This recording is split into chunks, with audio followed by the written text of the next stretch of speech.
Thank you. You may be seated. Oh, another hymn. Okay, you can't be seated then.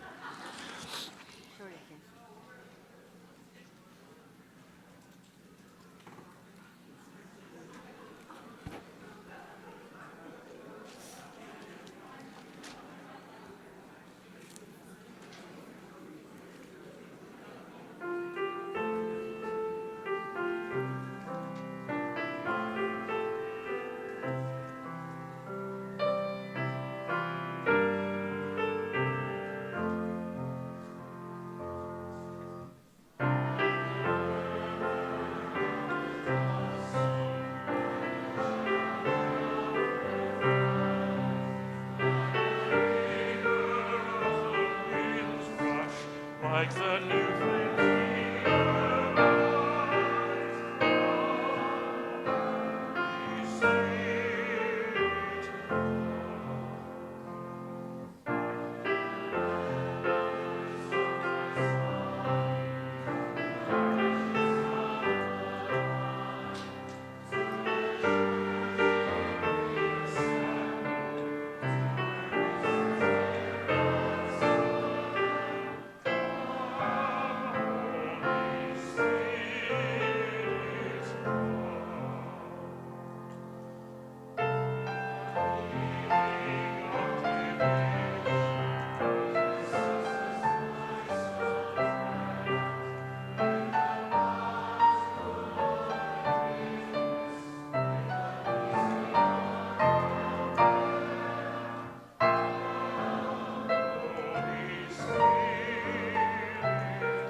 For a number of years, Anglican churches in the eastern townships of Quebec have been working with St. Ephraim's Syrian Orthodox Church in Sherbrooke to sponsor refugee families from the Middle East.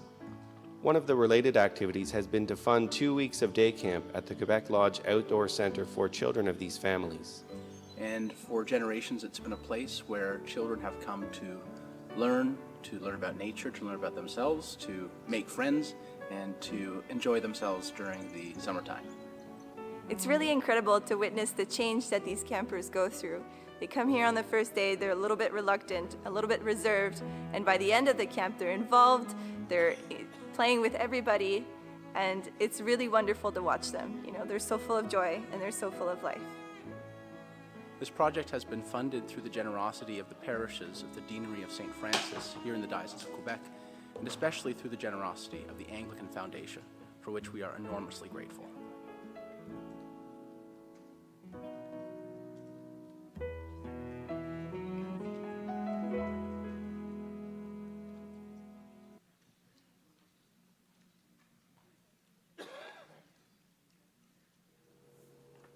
The parish of St. Thomas, Vancouver received a grant of $15,000 from the Anglican Foundation. With that money, we were able to help fund our accessibility project, which, when finished later this summer, will make our 107-year-old building accessible for all. Our project includes an elevator that will reach all 3 levels of our church and hall and accessible washrooms.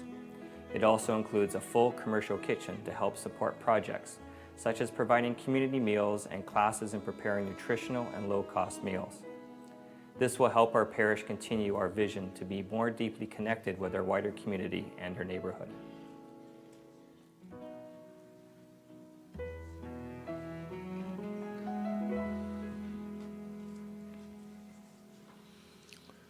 Thank you. A reminder that we're sitting in open seating today, this afternoon. If you haven't already figured that out, I think probably you have.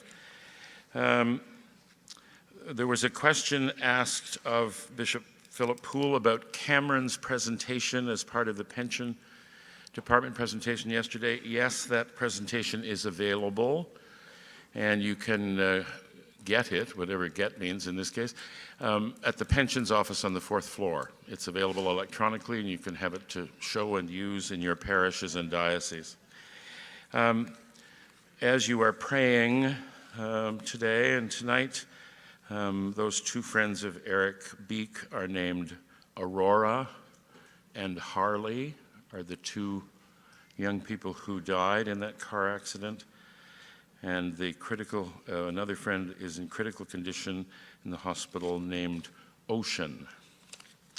So you might remember them in your prayers. At the closing banquet tomorrow night, there will be a silent auction for 3 of the T-shirts that have been worn by our volunteers. I think these are unworn. Isn't the English language fun? These would be unworn T-shirts similar to the ones worn by the volunteers. The funds will be given to the 3 organizations that we have supported during our worship, to the Anglican Healing Fund, to the Primates Fund, and to the Anglican Foundation. And each of the T-shirts will be signed by, they're all extra large because they have big backs on them, the Most Reverend Fred Hiltz, the Right Reverend Linda Nichols, the Most Reverend Suhail Dewani, the Most Reverend Michael Curry, the Reverend Elizabeth Eaton, and the Reverend Susan Johnson. Signed T-shirts. Whoa! We can receive only cash or checks, so please be sure to visit bank machines before you attend the banquet. I think those are all of the announcements, Your Grace. If I may, I'm hoping that Bishop Kiddo and Archbishop Mark also will sign the T-shirts. Yes, right. Sorry, thank you. Yeah, but I haven't asked them yet. Right. I'm asking you now. So now we're up to extra large. Try and say no now. Thank you, Peter. I will now invite our primate and our primate-elect to the presentation stage for a message.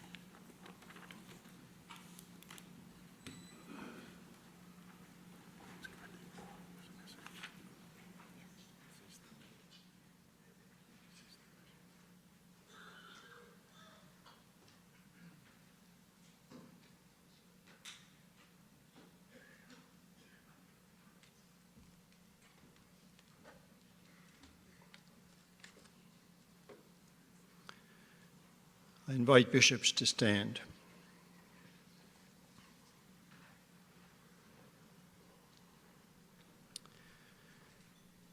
This is a message from the Host of Bishops of the Anglican Church of Canada to General Synod 2019.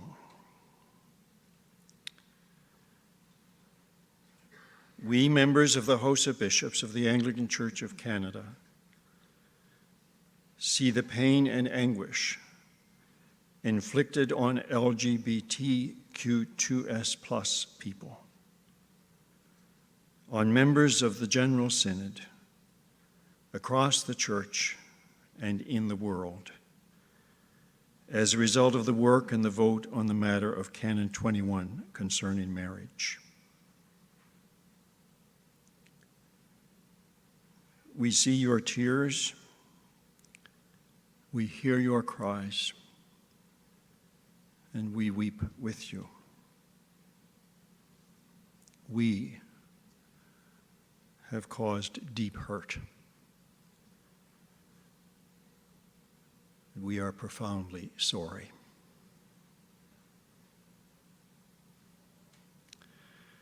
Although the bishops are not of one mind,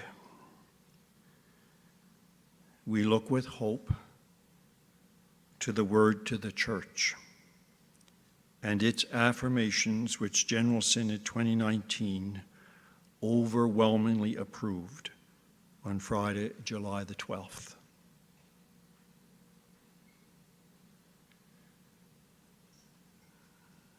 We are walking together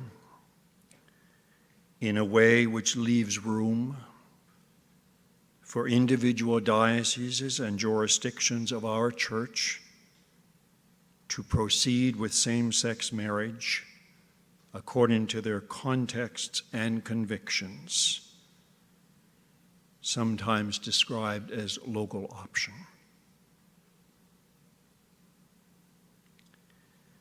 Together, we affirm the inherent right of Indigenous peoples and communities to spiritual self-determination in their discernment and decision in all matters.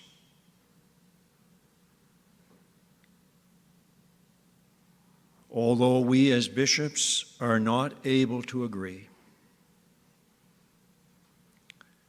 In the name of Jesus Christ, we commit to conduct ourselves with all humility and gentleness, with patience, bearing with one another in love, making every effort to maintain the unity of the Spirit in the bond of peace.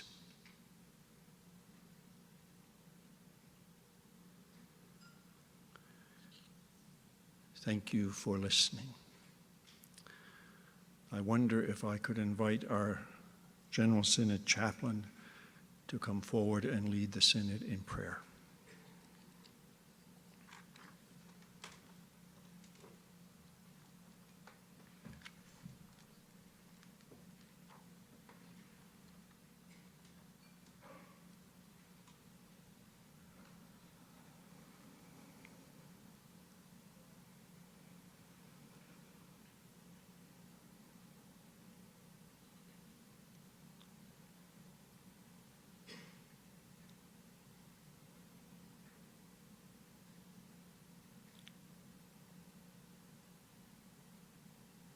Holy and gracious God,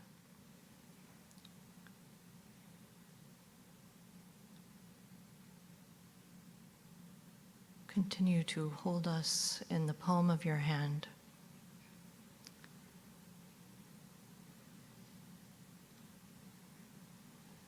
As you listen to the heartfelt cries of your children.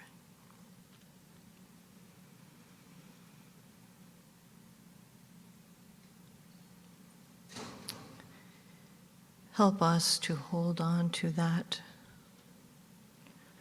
which is good in your beloved church.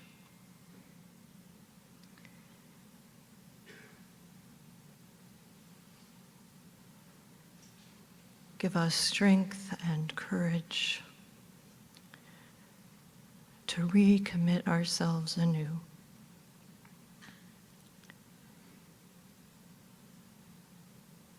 to creating a place that is safe and welcoming and loving. Be with our bishops. Give them wisdom. Give them ears to hear.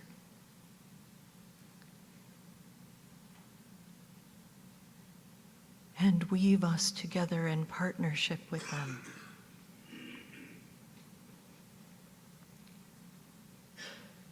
That this church we love so dearly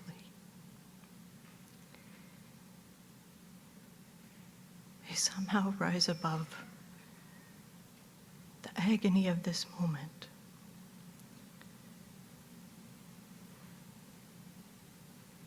to a new life that represents your glorious resurrection.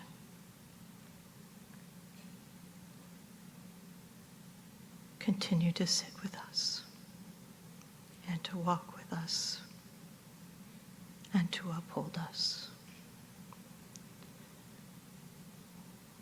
We ask all of these things in the name of the Holy and Blessed Trinity. Amen.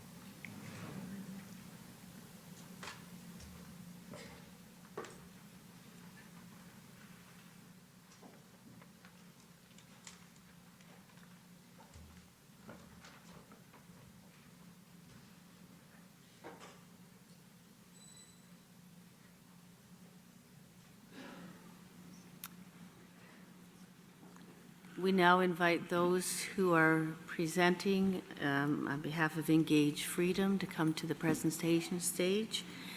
And at the end of the presentation, we will entertain Resolution A204 on human trafficking and modern slavery.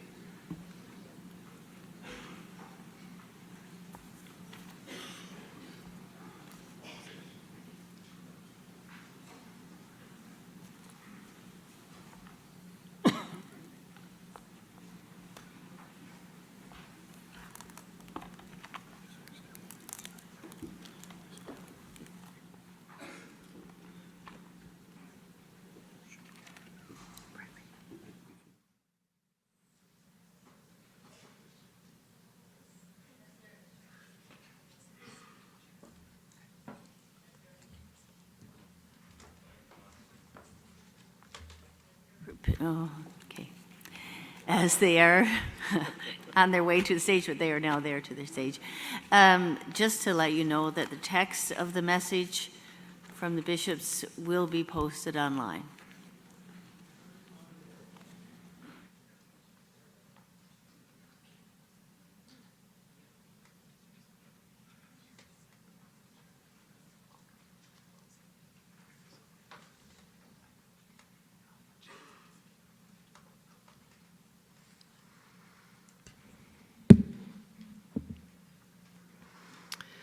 Madam Prolocutor, General Synod, members, visitors, and friends.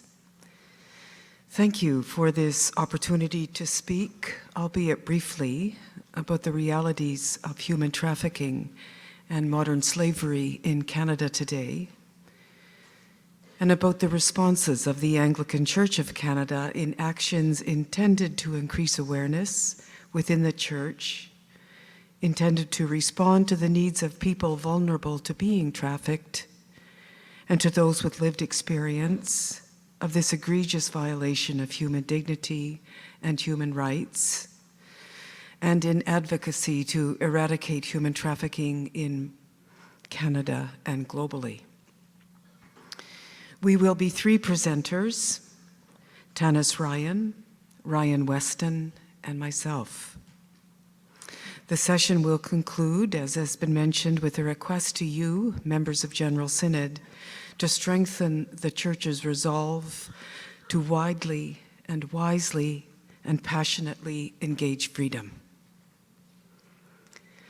The General Synod began work in this important new area of ministry, in part in response to the call of the Anglican Communion, through the Anglican Consultative Council meeting in Jamaica in 2012, urging provinces of the Communion to learn about trafficking in our home countries, about resources already available and activities already being undertaken to eliminate trafficking, to share that information widely within our national church bodies, within our wider communities and civil territories, with the Communion, and to develop and disseminate liturgical resources for use in local parishes. What is human trafficking? What are we talking about here? By definition, it is the recruitment, transportation, harboring, and/or exercising control, direction, or influence over the movements of a person in order to exploit that person. Today, on this day, right now, Canada is a source, transfer, and destination country in the trafficking of girls, boys, women, men, transgendered persons, where the two main forms of trafficking are for sexual exploitation and enforced labor, modern slavery, in domestic services, agriculture, fishing, and construction. Indeed, the Anglican Church of Canada needed to become more aware and much more involved.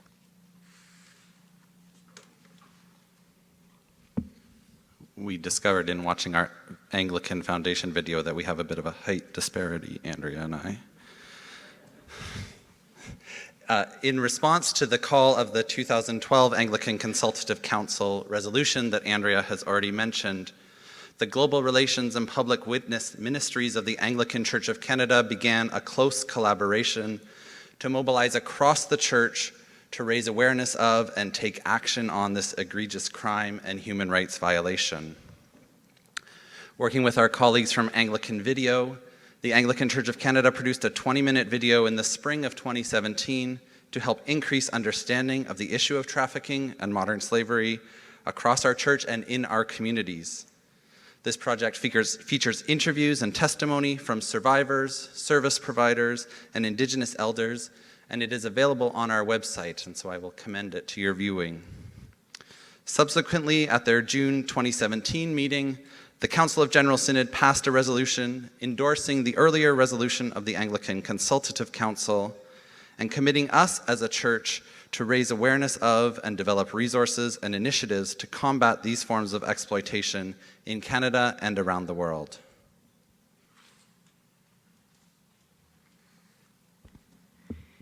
In September 2017, as a result of the COG's affirmation, a nationally comprised reference group of wise and experienced people, Lutherans and Anglicans, Indigenous elders, members of the LGBTQ two-spirited community, ecumenical partners, met to discuss how to make a beginning, to identify priority realities within the Canadian context, non-negotiable values and best practices, to make recommendations to staff responsible for beginning to animate this new ministry. Heeding their advice, it has been a priority in our efforts thus far to raise awareness and begin Anglican responses to the trafficking of people in Canada for sexual exploitation and the missing and murdered Indigenous women and girls and boys and men, and the enslavement of foreign migrant workers.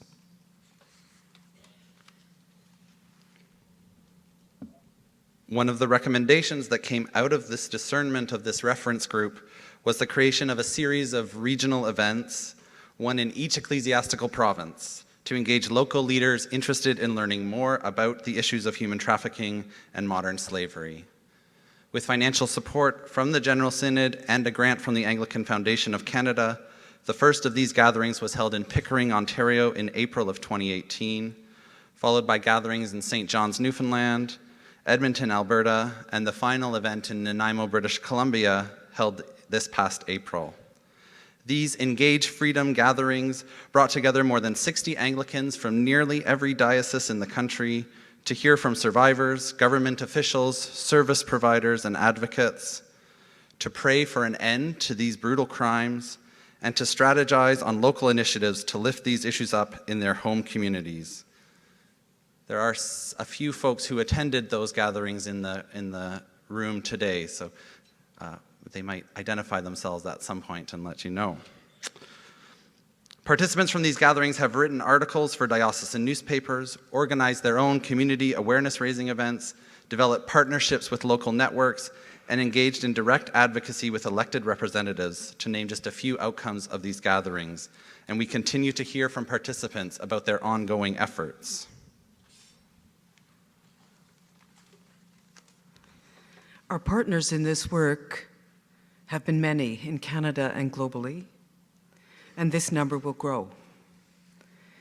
In our efforts with others in the Anglican Communion, we are indebted to the leadership and the vision of the Anglican Alliance, the International Anglican Women's Network, the Anglican Family Network.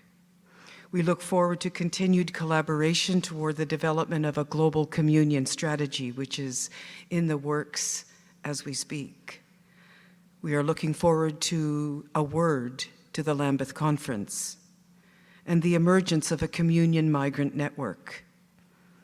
We are also indebted to the leadership of the International Salvation Army in this work and to the ecumenical global churches witnessing with migrants.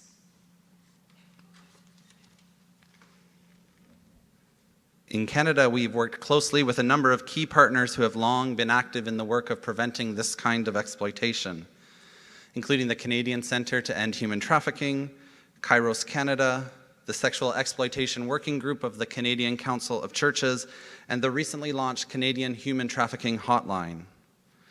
There's some information on this hotline at the Ministries of General Synod table, and I encourage you to help yourself and take some with you. They are providing life-saving work in multiple languages, including Indigenous languages. So please help yourself in the display hall. The Anglican Church of Canada has signed on to letters to governments and corporations advocating for stronger supply chain regulation to ensure that slavery and child labor are not used in pursuit of higher profits, and we have encouraged participation in the recent Kairos Canada campaign to strengthen rights and protections for migrant caregivers in this country. This work, I hope you will see now, is truly the work of the whole church, and so we remain committed to ongoing collaboration and discussion with dioceses, parishes, and ecclesiastical provinces, as well as several ministries and committees of the General Synod, including Indigenous ministries, faith, worship, and ministry, and particularly the youth ministry efforts of our church, and many other areas. We are already together doing the work of combating trafficking when we work to create safe and supportive spaces for youth,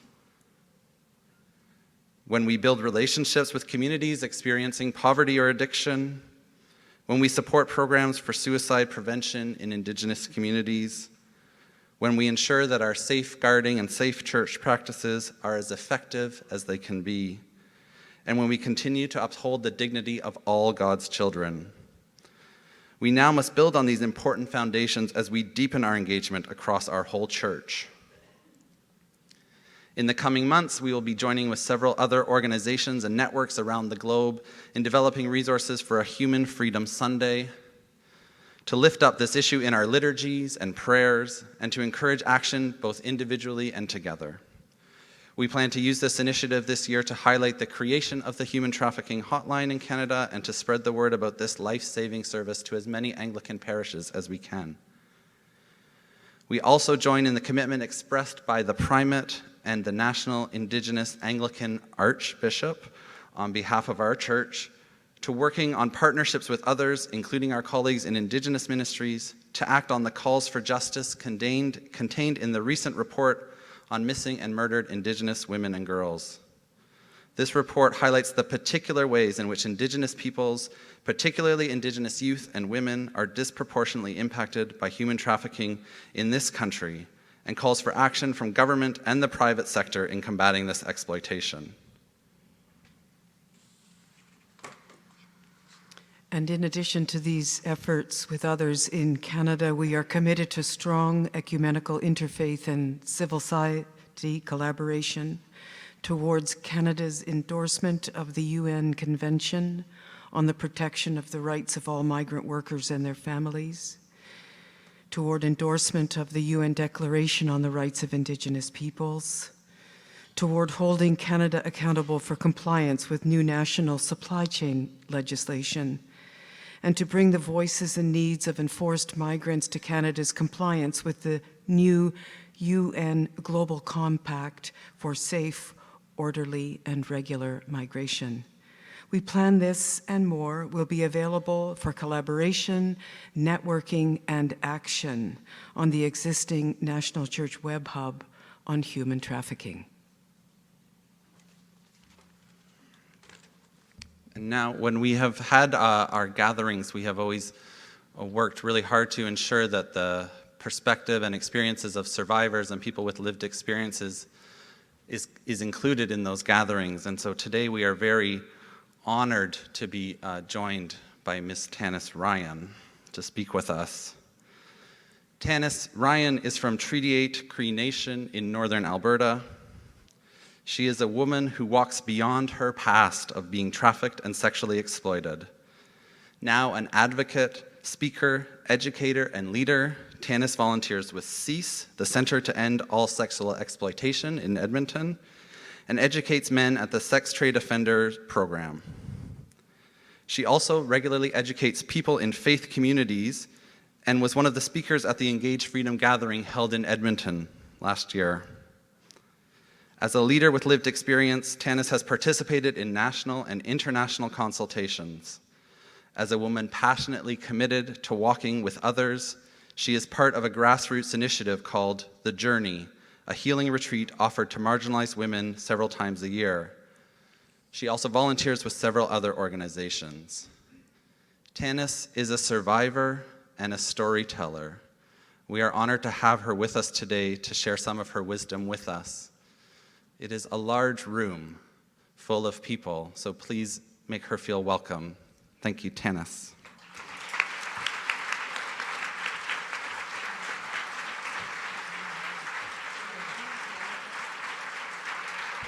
Panzai.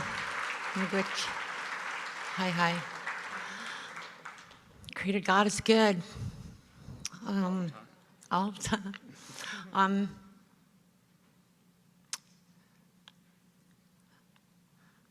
There's a lot of people here. But you know,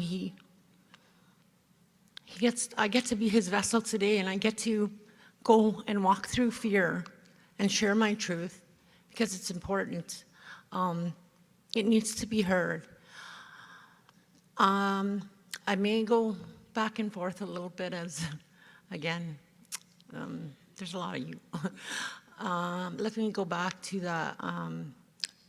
give you some history. I come from quite a large family. I know, you're shocked. But biological family. I have 10 sisters and 3 brothers. I have, when I was 2.5 years old, me and my 3 other sisters were found in an abandoned house tied to chairs. Our kokum came and got us, and she then got us adopted off into different families. 2 of my older sisters went to a family in the States. My younger sister went to another family in the States. And I went to a woman who I'd call Mom in Calgary, Alberta, where I was raised. Part of the adoption agreement was that I know my biological family. So we would take trips once a year to go back to there. But I remember that day. I remember that day. I was almost 3 years old, and I remember being put in a dress and being left on the front of this new house in a new city with my new sister and my new family while my mom went in and let everybody know that I had arrived. And I remember that dress she put me in, and I was not a dressed girl. And there was a puddle, and that was the first thing I did, was I ran to that puddle and I rolled in it. Needless to say, she did not put me in a dress again. I would honor her later on with wearing one, though. My mom was Joan Ryan. She was a social advocate. She was a leader.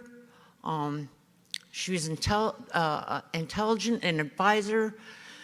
She swept through Indigenous communities all throughout Canada to help them and help our people, and she fought for our rights. I also have an adopted sister, and I always find this hilarious because my mom is an anthropology, head of anthropology. She was actually the first woman department head, and she's French-Irish, Ryan. I'm Cree, and my sister's Blackfoot. I always thought that was a bad experiment gone wrong. She might have known better, but here we are. And yeah, so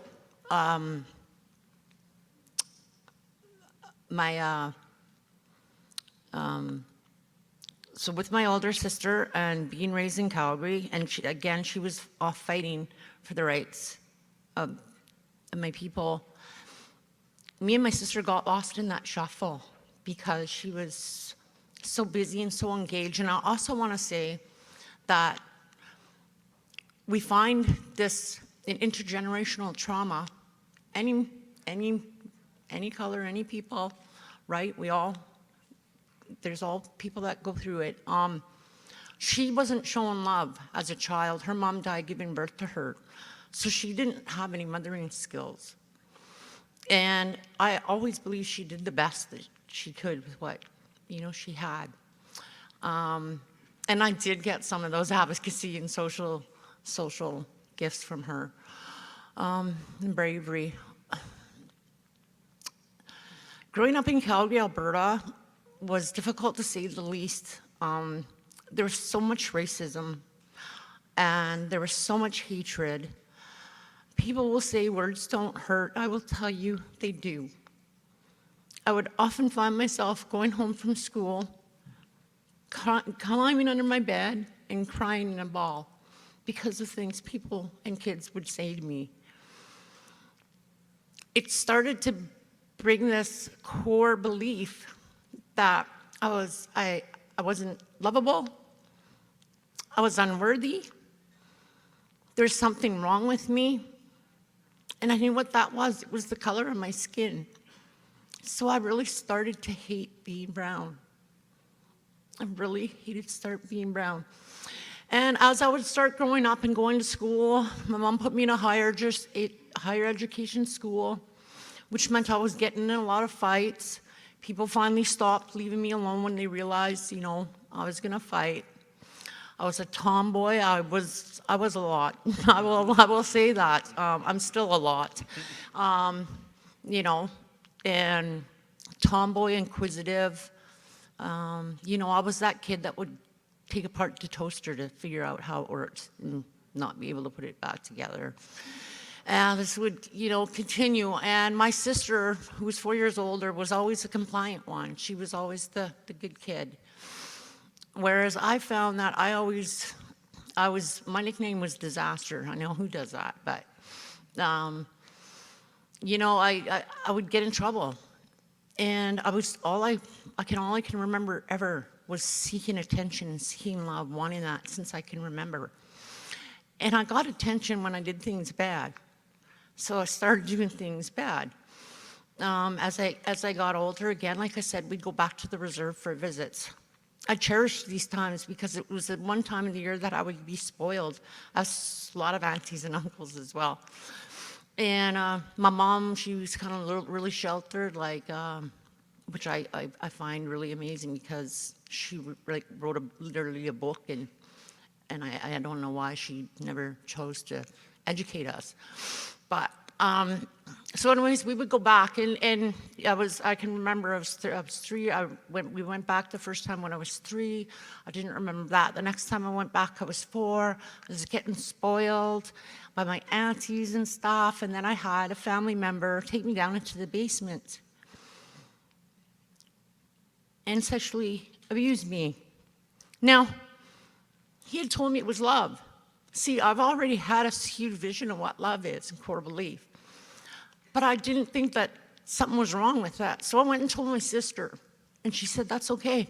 That happens to me too. And so this was like the norm. It wouldn't stop till I was 7 years old.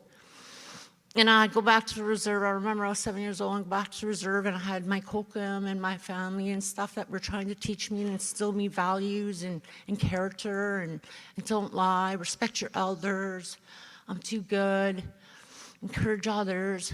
And I remember going back, and I hadn't met my dad. I had met my Uncle Johnny and my mushroom, who I loved because he taught me how to do chicken nuts and stuff. And then it was you know, I was 7 years old, and they asked me who, they came over and they said, my sister said, do you know who your dad is? And I said, yeah, I don't know. And she said, yeah, Uncle Johnny's our dad. And I thought, no, that can't be right, because if Uncle Johnny's our dad, that would mean anybody and everybody I ever knew lied to me. So I remember going into the house, and it was loud, and I remember I said, is Uncle Johnny my dad? And the house went silent. And we talk about drugs and alcohol and addiction and stuff like that, right? This is where that began, was from the trauma, from the core beliefs. And that 7-year-old little girl, I always say I put her to sleep into hibernation, because everything I believed in was gone. And so I built these walls up, these steel walls, right? Just because if I wasn't gonna let anybody in, because I wasn't gonna let anybody hurt me again. And it just continued, and it morphed, and we went to Montreal for a year. My mom wrote a book, Wall of Words, Joan Ryan. And it was there that I learned how to ski. But I lived across a ski hill. I found I was really good at skiing. We came back, my mom put me on the team. Me and my sisters and my cousins, and they were all 4 years older than me. And I became really good, and I felt for the first time that I had some kind of identity that was mine. And that continued, but what also was starting to continue was I was starting to lie. I was starting to not go to school. I was starting to self-harm and cut, punch walls, fight. I was angry, and I didn't have somebody to tell me that actually what you are is you're in pain, and here's how you deal with it. So that anger progressed, and it would continue and line me up in front of the judge by the time I was 10 years old. I would continue to be in front of the judge until I was 43. I remember a time when I was in juvie hall, and they give you chores in there. And one of the chores they had given me was to do laundry. And I just happened to have everybody's clothes in the laundry, and I bleached them all, which didn't make me a favorite. I did, though, never get that job again, I will say that. But it did give me this idea. So when I went home on a TA that weekend, I put I made a bath full of bleach so that I could turn myself white, so that maybe someone would love me. So grateful that didn't work, because I really love being who I am now.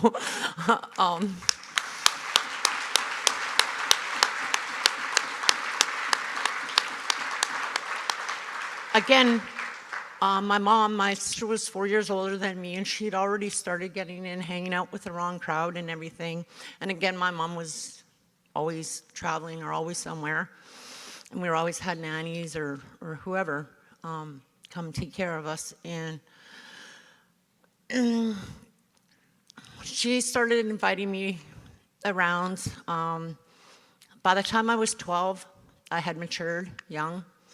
And again, we didn't have a sex education. My mom never talked to us about this, but I knew I was growing and things were changing. And again, I'm seeking attention. So I used to walk around my neighborhood, and it was on this day that I was walking in the neighborhood, this older man pulled over, and he said, "Hey, do you want to ride?" And I said, "Sure, I'll take a ride," because I was going down to the park to see my friends and my sister. I get in his vehicle, he handed me some beer. I thought, this is great. You know, I'm an adult now, I can do my own thing. And he continued to drive me out of town, where he coerced me and he groomed me. And then he sold me to his friends. And that happened for about a week until my cousin stepped in, and she saved me. But by now, this had already continued to grow into my core beliefs of that I'm not worth it, I'm not worthy, and I'm not lovable. But I am a commodity, you know, and I can make money off it. And if someone's gonna take that right away from me, then I'm gonna own it. And I just fell into that system. It wasn't long before I was doing drugs. It wasn't long before I was hanging out in bike gangs. It wasn't long until I was in the wrong situation at the wrong time, and I got thrown out of a 2-story window. And I collapsed 3 discs in my back. They told me I would never walk again. I would walk again 6 months later, but I would walk out of the hospital with a morphine and Demerol addiction. They gave me some pills, and I said, "You must have given me the wrong ones, they don't work." And I had a good friend show me how to make those pills work intravenously, which would start that habit. And it was just a self-destruction path. I was on a path of self-destruction, you know, and by this time I had left all my family and stuff because I was doing them a favor. They didn't want me around anyways, right? And I didn't want to hurt them, so I was gonna do them a favor and leave, and I did. And I ended up, you know, getting in situations, you know, that were harmful to me and harmful to other people. I ended up at this party and ended up getting gang raped. I ended up getting pregnant from that gang rape.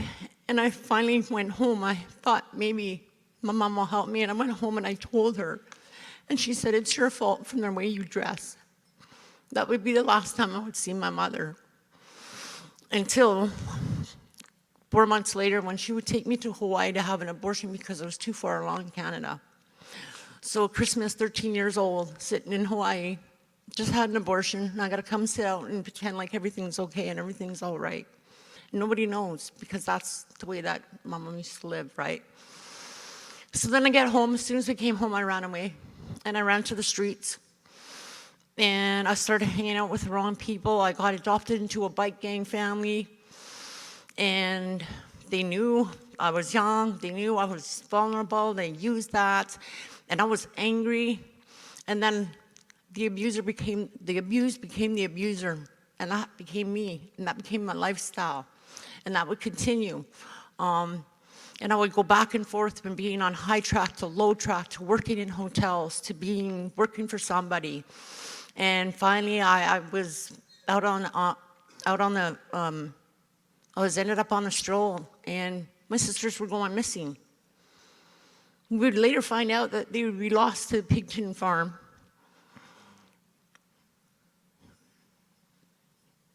I hated seeing posters, memorial posters up, because there were so many of them. You'd think that'd be enough to stop you from going out there, but you don't. I kept going out. I ended up getting hit by a truck, gratefully. I know, nobody says that, but if I hadn't been hit by this truck, they wouldn't have known that there was an infection inside of me that had ate the cartilage off my whole left hip bone that I didn't know because I was still using it and I didn't feel anything.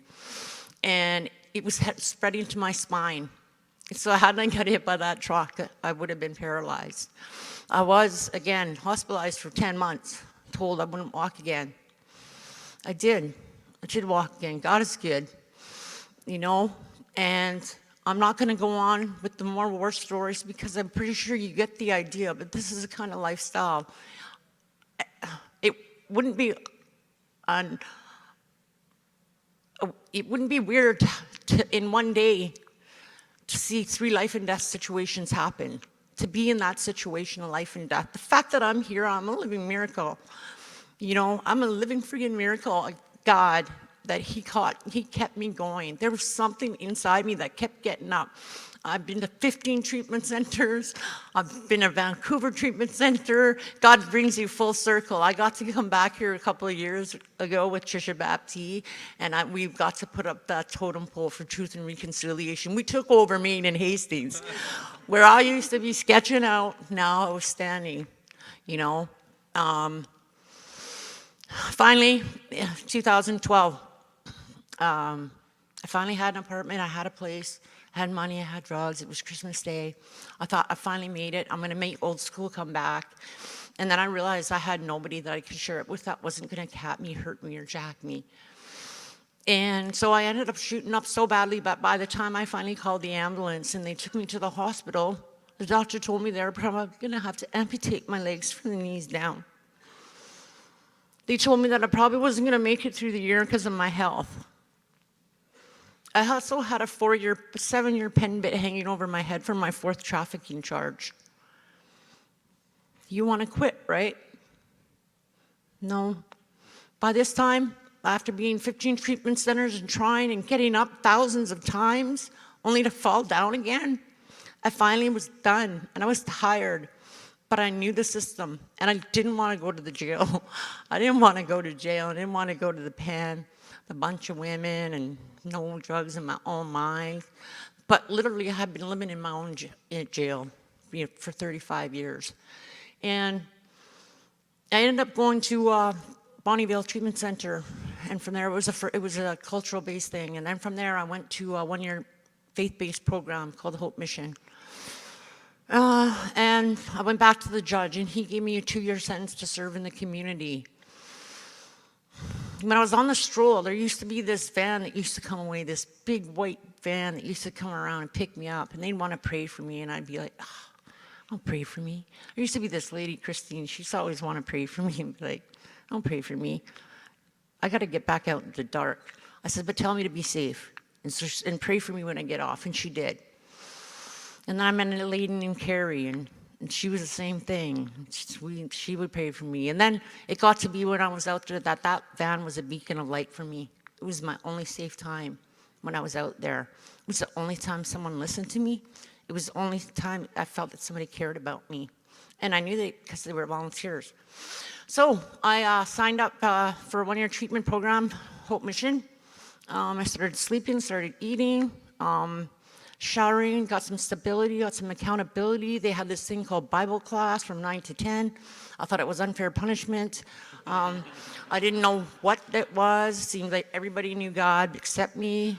But they had prayers where you could pray afterwards, and you could pray for people or ask for things. So I was too embarrassed to do it in there, but I remember going outside on the grass and sitting there and saying, God, if you're all that powerful, take this obsession away from me.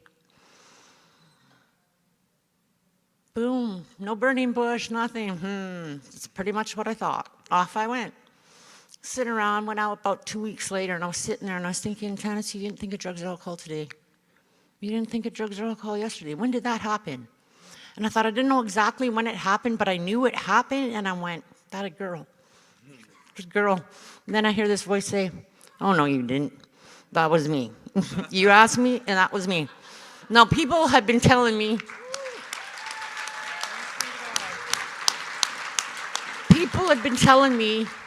Tannis, look for signs. And I'm like thinking signs, what kind of, like literally a sign and everything, to see that God's there. And I had been a smoker, and I was thinking about quitting smoking.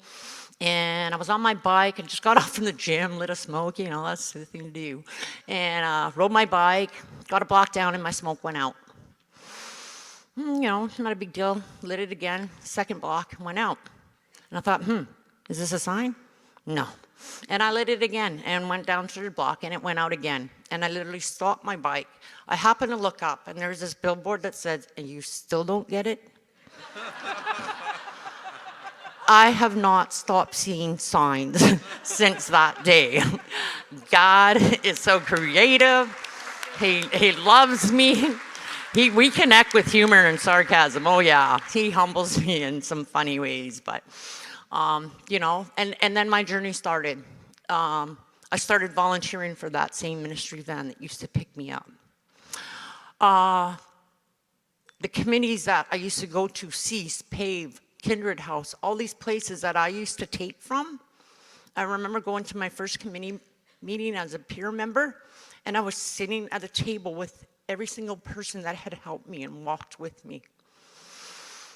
I started working on a Salvation Army van. I started working with the women's ministry that go out on the stroll. It started with 2 people that just decided to go out into their neighborhood and be in a relationship with the women and pray with them. That's how that started. Now there's 250 volunteers. It goes out 7 nights a week. They all come from big churches, but it's all under the umbrella of God and working. And you know what? If those people hadn't come out to me, I probably wouldn't have walked in your church. Probably wouldn't have walked in the church. And the church that I go to is a Salvation Army, and the pastor there was Danielle Strickland. And I remember standing at the doorsteps of that church, and there's like 25 steps away, there's a corner there where I used to call my office. And I said, it took me 35 years to go 25 feet. 35 years to go 25 feet. But I couldn't have done that without people that reached out to me, were his hands, came out of the church, met me where I was at, valued and loved me where I was at. I got involved in so many things. There's a thing that Danielle had started through Trisha Bapti here. It used to be the Women's Journey that he had talked about, where we take marginalized women out. We just pamper on them, love on them where they're at. We started one in Edmonton. There's so many creative ways that we can reach women and men. And it's not just our women we're missing now, we're losing now. It's our young men. It's our men into the system. It's the men on, into trafficking. And I don't know, God has just, I don't know why, but God has just shown me that someone has to be a voice. And I'm really, it's like this. If you see, here I am. Here's God picking me up by the scruff of the neck and putting me back, right? Because my intuition is to run. I'm fearful, right? But his love, I want to be obedient, and I want to give back what was so preciously given to me. I know there's been some heavy issues and stuff here this weekend, and I applaud you for for discussing them. Because if we don't have those uncomfortable discussions and we don't have those conversations, nothing changes. I'm so grateful to be here. Oh, I forgot to mention, I got to mention this, my daughter and my grandchildren. I got to see the birth of my grandchildren, and my 10-year-old guy, he's almost as big as me, and he's just like, yeah, I just want to be his friend. He never has to see me. He never has to see Kokum drunk or thing. But, not to say that there's been some tragedies in my life. There is intergenerational trauma, and I've lost 7 sisters. I just recently lost my brother 4 months ago, and then my last sister 2 months ago. Now, You think that brings pain and that destroys you and it breaks you. It does. It breaks your heart. But you know what? I actually had the time with them to meet them. And I know where they're going. I know they're all setting things up there for me. You know, I know they're in a good place. And, you know, I again, thank you for this. We're talking about change. Let's end the demand. You know, let's have uncomfortable conversations. Let's be creative. Let's be out there and be the hands and feet. Because without you, there wouldn't be me. Thank you. Hi, hi.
Thank you, Tanis, for your courage today in standing with us and in sharing your experience, and for your wisdom and your grace and your humor.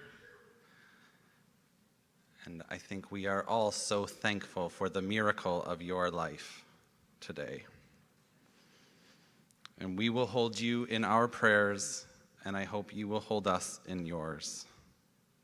Thank you.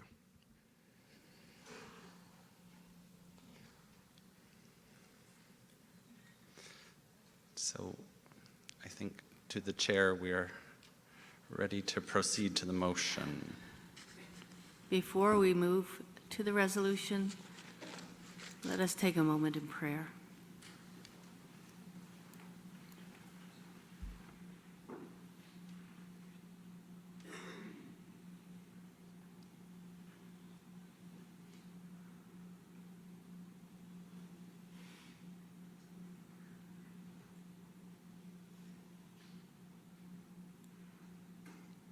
Gracious and loving God, you sent your Son Jesus to proclaim release to the captives, to let the oppressed go free. And then you call us to continue that ministry and that service. We pray for the strength of your Holy Spirit as we do that. That we may be the people in that white van. We pray this in Jesus' name. Amen.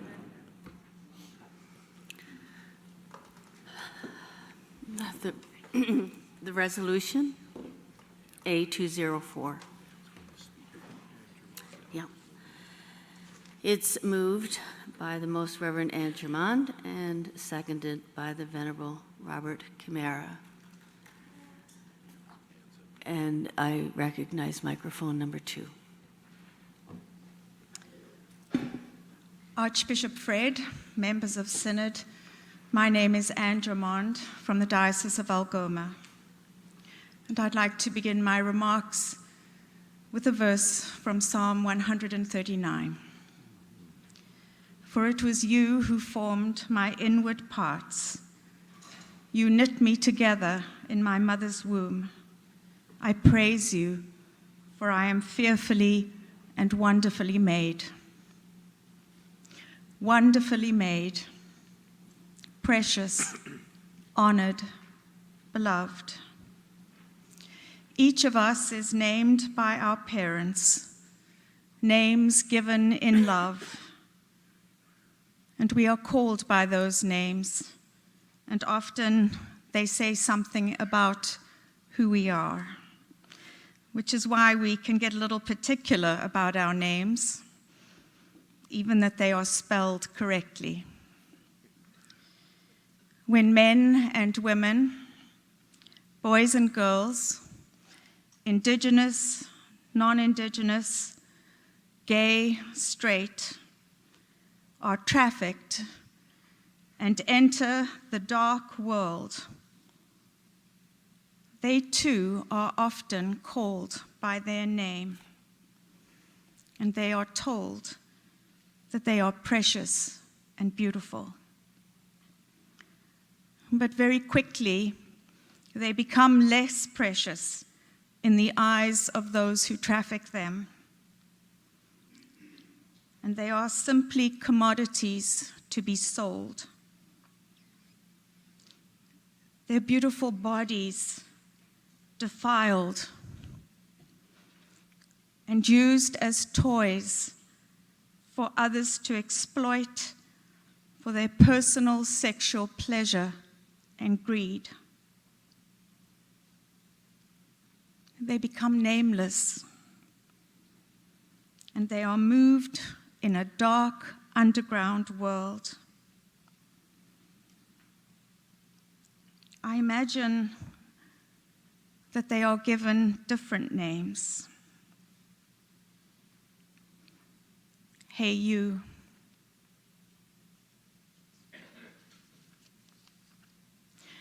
And they are no longer known in acts of love and tenderness,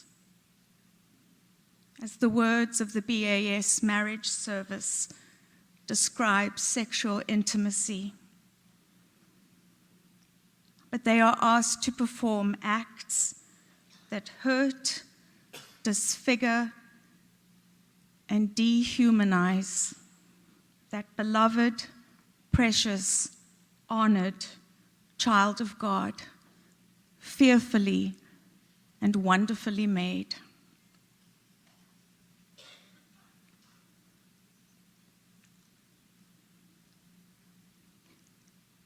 As Tanis described, they lose their voice, their name, their face. They are silenced. Today, as a church, we are called to become silence breakers. And we are urged to pass Resolution A204, the resolution on human trafficking and modern slavery, to condemn the ongoing practices of human trafficking and to commit to working for their elimination in Canada and globally. We are called to urge the Anglican Church of Canada to constructively engage all levels of government on relevant policy areas to combat human trafficking, slavery, and enforced migration. There are a number of resolutions. They are up on the screen. Members of Synod, I urge you to pass this motion that people like Tanis may never, ever have to lose their name, their voice, their face, that they remain fearfully and wonderfully made. Thank you for listening to me.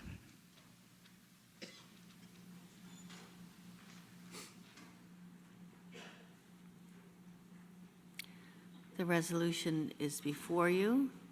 To pass, it needs a simple majority. A for yes, B for no, C for abstain. Please vote.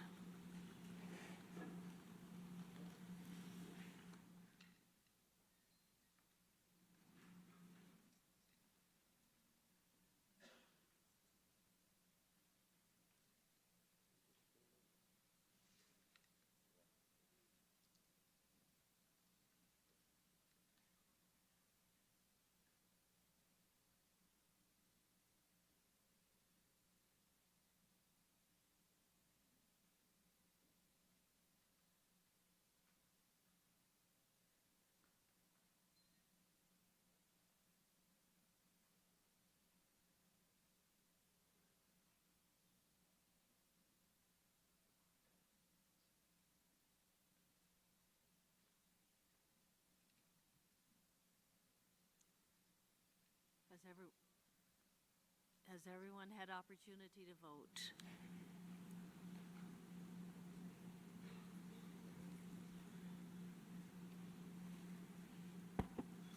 I'll ask again.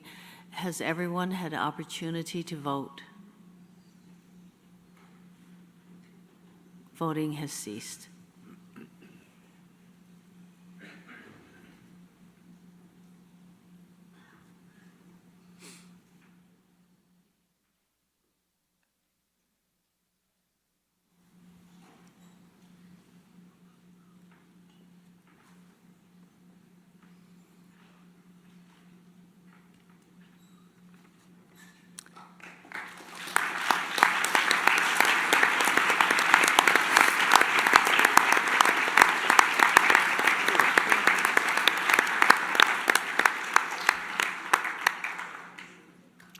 That motion has carried. Thanks be to God.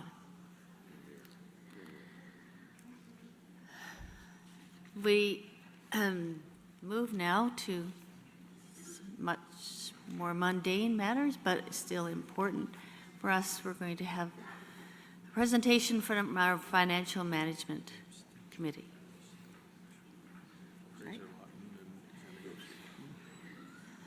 Bishop Fraser Lawton and our Treasurer, Hannah Goshi, I call you to the presentation stage.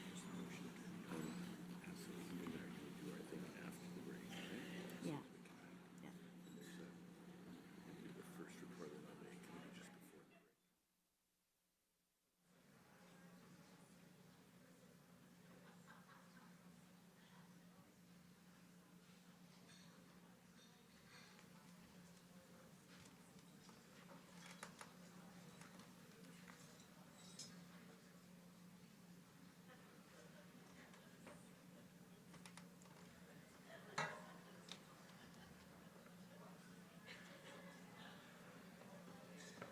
Lots of water.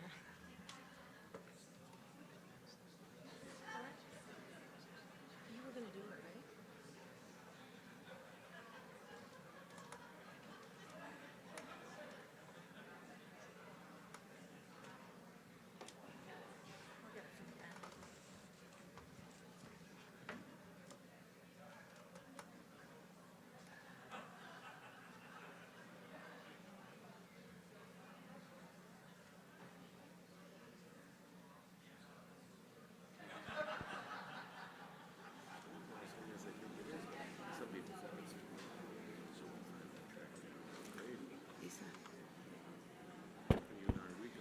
Take heart, there will be a break following this presentation.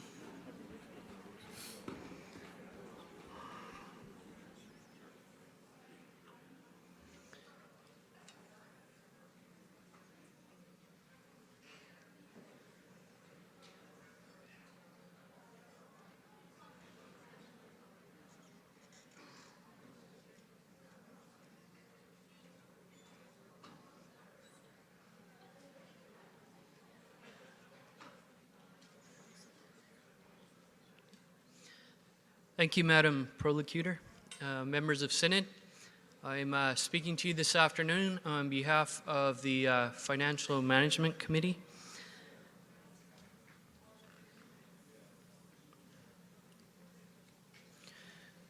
So for the last triennium, I served as a member of the Council of General Synod, and as part of the work of Council of General Synod, I also was a part of the Financial Management Committee, which is a way that we link the various parts of administration of the General Synod together. As we're going to take a few minutes to look at the auditor's reports for our financial statements, and at the end of which there are a series of resolutions for us to consider. In case you haven't already memorized them, you will find the financial reports in Report 10, and there are a series of appendices there to which we'll refer that includes the draft, what are currently draft audit reports for your consideration. So do encourage you to look at those if you haven't already. You can find them online or if you've printed them. Appendix A is the current statement of our investment policy and goals for the Consolidated Trust Fund. And the statement of policy was last revised in the June 2018 meeting of the Council of General Synod, and the information is there as is suitable to share with you. Appendices B, 1, 2, and 3 are the proposed audited financial statements for the fiscal year ended December 31st, 2018, and for the 3 entities for which General Synod has accountability. So we're going to take a few moments and kind of look at the highlights of those audited statements and have an opportunity, if there are any, to think about questions. The auditors for 2018 were Grant Thornton, and the auditor was appointed by the Council of General Synod at its June meeting last year. The audit committee met twice to prepare for today. They met with Grant Thornton in November of last year to make all the appropriate arrangements and the plan. The audit committee, the auditors did their examinations and met again with our committee in April to receive the audit results and review the draft statements and work that through. That audit committee then referred the draft financial statements to the Financial Management Committee with a recommendation for approval. The draft statements were reviewed by FMC in May on the 7th and have recommended them to you as the General Synod for approval. Our statements were all prepared by our management in accordance with Canadian accounting standards. And the finding of our auditors was that the statements fairly present the financial position of each entity in all material respects, were prepared on a basis consistent with the preceding year, and we were given an unqualified audit opinion on each of the statements. In other words, they found everything to be as we would hope. So we're going to begin by looking at the General Synod financial statements. Those are the ones referred to in Appendix B. They're the consolidated operations of the General Synod and the Missionary Society of the Church in Canada. The General Synod has responsibility, a fiduciary responsibility for the administration of the Consolidated Trust Fund, a fiduciary responsibility for the Self-Insured Gift Annuity Program, and governance of the Church National and operation and support of national church ministries.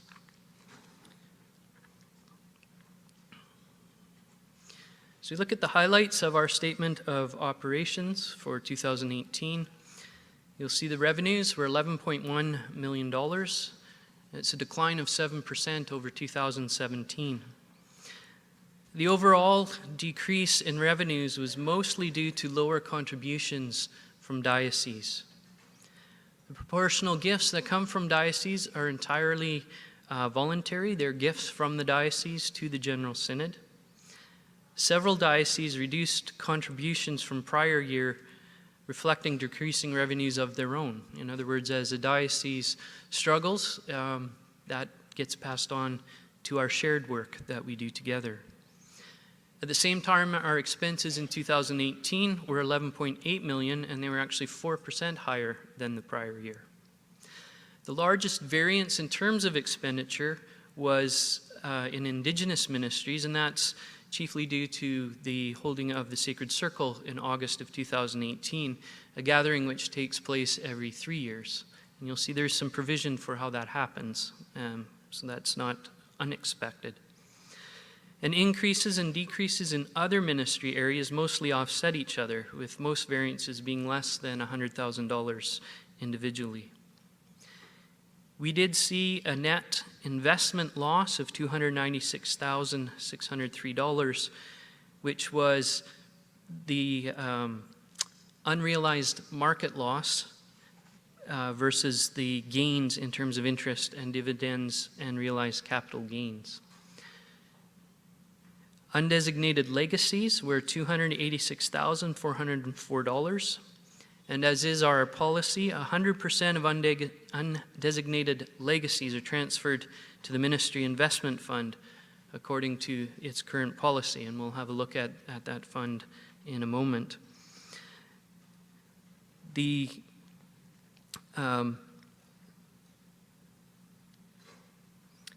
deficiency of revenue over expenses for the year was $735,322 before transfers from internally designated funds.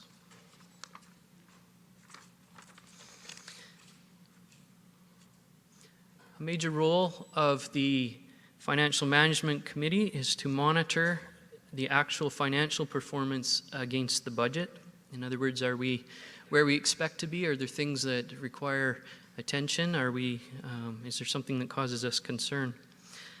This is a look at the actual performance against the budget for the year 2018 at a summary level, kind of putting things together in the big picture. And there are a couple of differences in the performance to budget format, the way we're looking at this, as compared to what you'd find as you look through the audited financial statements. In other words, the way we arrange it and look at it, because it serves a different purpose. The first is the interest and dividend component of investment income is included in revenues to support the operating budget, while the net of realized and unrealized capital gains are shown below the line because they're not used to support the budget. In other words, we do receive some income from investment and interest. That shows up in our revenue. But where there's unrealized things, fluctuations in investments that we hold, they don't affect the cash in a sense, and so they show up in the other spot below the line, as it were. Depreciation on capital assets is included in expenses, but then are added back in below the line because they, again, don't draw on our cash. We had originally forecast or planned for a surplus of $30,000 for 2018, and in the end, we didn't quite get to that point. Overall revenues were higher than planned, due mostly to the recognition of deferred revenue, which was not included in the budget. And excluding this item, proportional giving from dioceses, the key source of financial support for the national church, was $408,000 less than budgeted. Now the unplanned recognition of deferred revenue was offset by an equal amount of unplanned expenses. So those even themselves out. Overall expenses were higher than planned, but the planned deficit of $442,000 before transfers was $80,000 lower than planned. In other words, we did have a deficit, but it wasn't as bad as it may have been. Undesignated legacies, which are not planned, there's no way to predict when we might receive those. They're automatically transferred to the Ministry Investment Fund, which is an internally designated asset. One of the things to note in the slide is that the net of realized market gains and unrealized market losses caused the unfavorable variance in overall performance against budget. In other words, if you look at the line unrealized investment losses, $580,000 is where the biggest piece of deficit is. Again, that's not a cash loss, that's stocks and investments and so on, and their value at the date our audit was done. So we want to turn our attention back to the audited statement itself as we move towards its consideration. And this looks at the net basis of our revenue. Talk about net, we have a couple of areas, departments that have both income and expense. The Anglican Journal and Resources for Mission have both revenue and expenses, and in these slides we're looking at the net of those. So what we see is the Anglican Journal is net an expense, and Resources for Mission is a net of revenue. The largest area, the most significant area, pretty much the main area for proportional gifts from dioceses is where our revenues are from. 83% of the funds that we have available are from you. You'll notice that proportional gifts decreased by more than $500,000 from the prior year, and this is the single largest one-year decrease since 1994.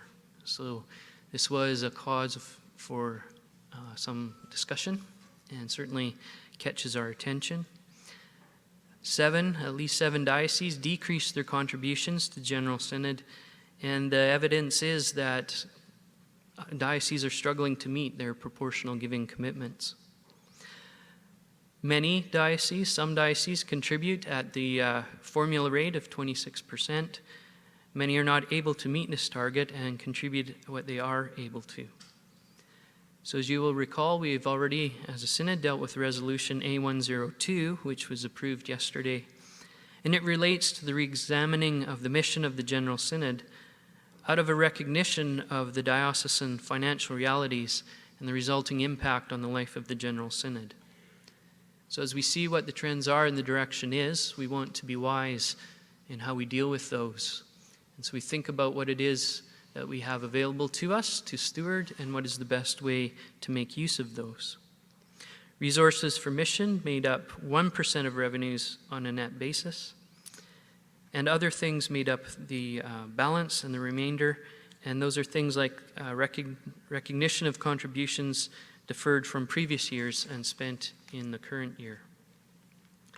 So we look at the net then of our expenses and where we spent that money. Program expenses are the largest share. 52% went to Indigenous ministries, the Primate's Office, the House of Bishops, Communications, Global Relations, Faith Worship and Ministry, our affiliations, Public Witness for social and ecological justice, and expenditures funded by revenue deferred from prior years. Council of the North grants made up 21% of our total expenses. The Journal was 6%, governance was 7%, and the operation and administration of the building at 80 Hayden Street made up 14%. This is a look at the assets of the General Synod. This represents $26 million. The largest, 3/4, 75%, $19.5 million, is assets invested in the Consolidated Trust Fund. The next largest area is our investment in capital assets, the building, furniture, equipment, and so on, 9%, which is about $2.5 million. Cash was about 6%, and other assets made up the remaining 10%, and that's things like prepaid expenses, inventory, accounts receivable, and so on. So we look at our net assets and liabilities, where things are obligated to go. About half of our net assets and liabilities, $11.6 million, is made up of funds internally designated for various particular purposes, and in just a moment we'll look at what those are. 22% is accounts payable, deferred contributions, and annuity liabilities. Endowments, where the asset has been restricted by the donor, make up a further 18%, and unrestricted net assets is 16%.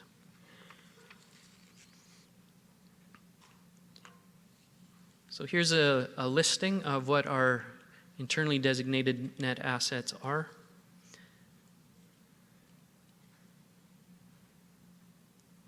So this shows what the details of each of those components of that $11.6 million, as well as the transfers moving between. The middle column looks at where money has gone in or out of each of those.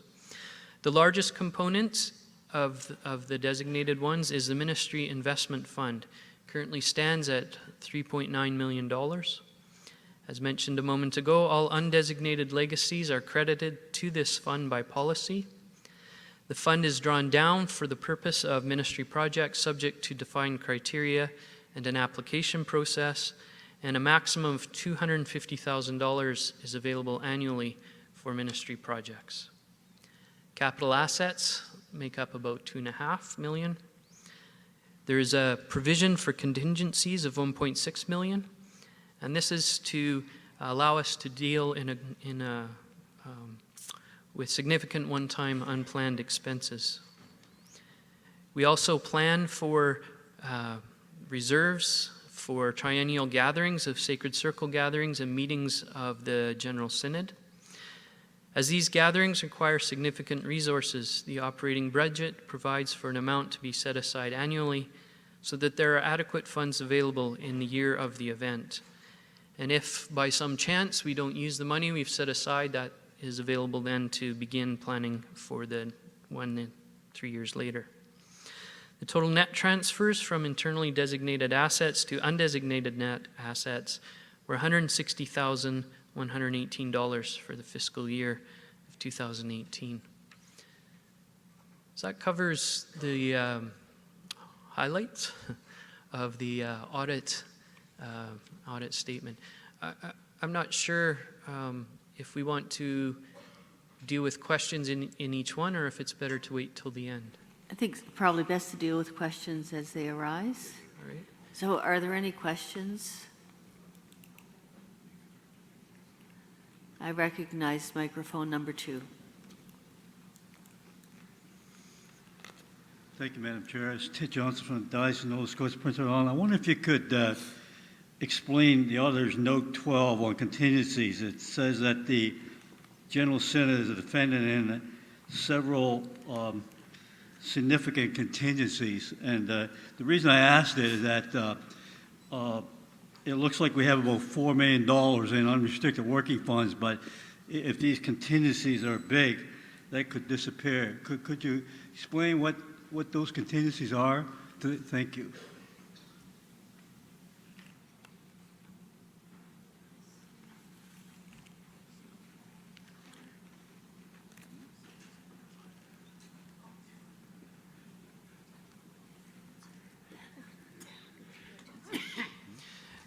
That's the auditors doing their due diligence to highlight anything that could be a potential issue. That includes things like lawsuits we faced in past from the Indian residential schools settlement and potential that could still exist, and a few other potential legal situations that come up. So it's a way to alert people that those kinds of things could exist. Is there anything, Hannah, you want to add? Any other questions? I recognize microphone number 1. Your Grace, through you to Bishop Lawton and the Treasurer. First of all, I'd like to thank you very much for your presentation. When I saw that the statements were on the no debate list, I was concerned that there would not be a discussion, and it's been very, very thorough. My question is, has your committee, either FMD or COGS, been dealing with or considering to deal with the changes that we see coming, both in income being decreased and expenses increasing significantly, particularly with the changes in ministries that we've endorsed at this synod? Thank you. Short answer is yes. Yes, we have. Can you expand at all? I was just about to say that is part of the purpose, actually, of the Financial Management Committee. And my experience has been that that group of people takes that responsibility quite seriously. And as we have observed things like declining trend in revenue and have some concerns about that, as well as looking at where the spending is going, we have reported that back to the Council of General Synod, and it has had some discussion there. And that's part of what has led to other resolutions we've already dealt with in terms of looking at the work of the General Synod and planning. That it's all part of the same conversation to say, if everything were to continue on the same trend, we're going to face some difficult times. So let's start talking about that now as we think about our priorities for not only the next triennium, but looking forward. On more than one occasion, the financial reports to the Council of General Synod have flagged that, in this year and next year, it looks like our revenue will be consistent. But if we look 5 years down the road, we're anticipating some perhaps significant drop in revenue. So we're looking 2 years, 3 years, 5 years further down the road and trying to keep the Council of General Synod aware of what the trends are, and to also be taking into consideration any advice we might have in terms of spending or need to be cautious and those sorts of things.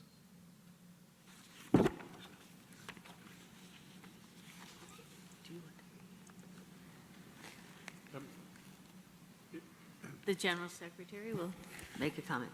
There's a note in the Council of General Synod March meeting that it's advising the incoming Council of General Synod, I'll just read it to you, that this Council of General Synod strongly recommended the incoming Council of General Synod that it examine, note the subjunctive, the process by which dioceses are invited to make and fulfill financial commitments to the ministries of General Synod. So it's been flagged as a priority for early review by the new Council of General Synod. Thank you. Microphone number 1. Thank you, Madame Prolocutor. Gilles Tessier from Algoma. Just a question about budgeting.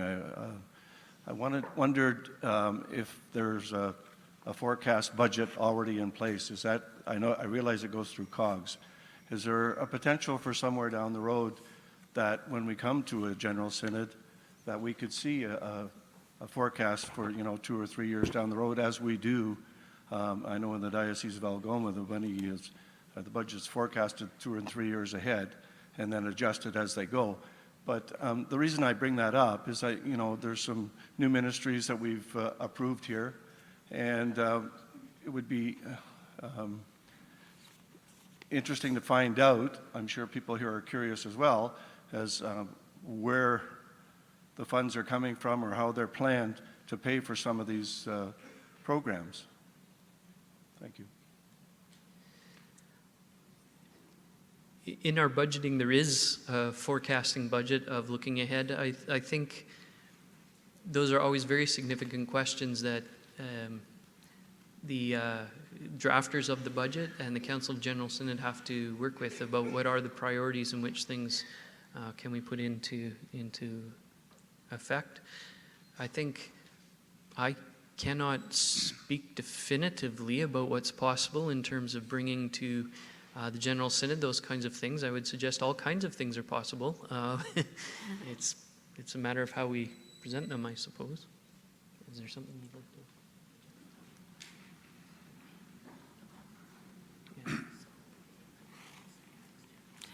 Microphone number 2. Oh, I'm sorry. Were you finished? No. Bishop Loudon? Okay, sorry. I'm benefiting from the incredible wisdom of our treasurer. She just reminded me that it's a 5-year budgeting that we do each November, and it would be possible that at a future General Synod we could bring that forward for information if people wanted that. So it's possible for us to do. Thank you. Microphone number 2. My name is John McBride. I'm from the Diocese of Ottawa, and I have the joy and the luxury to be the chair of the Audit Committee for the Diocese of Ottawa. And I don't want to dispute with my friend over here about the Pension Committee, but anybody wants a good job, join an Audit Committee. So we are very technical in audit committees, and I note that these are draft financial statements and that they will not be finalized until approved by today. And this body has the right to turn them down, which will be a problem, to say the least. In our diocese, what happens is that the audit committee reviews them and presents them for approval to the diocesan council, who approves them, and then they're dated at that time and then presented to synod. So I'm not sure if that's something that COGS would look, and that's the way the corporate world runs as well. Corporations, the board of directors is responsible for the statements, and then they're presented to shareholders.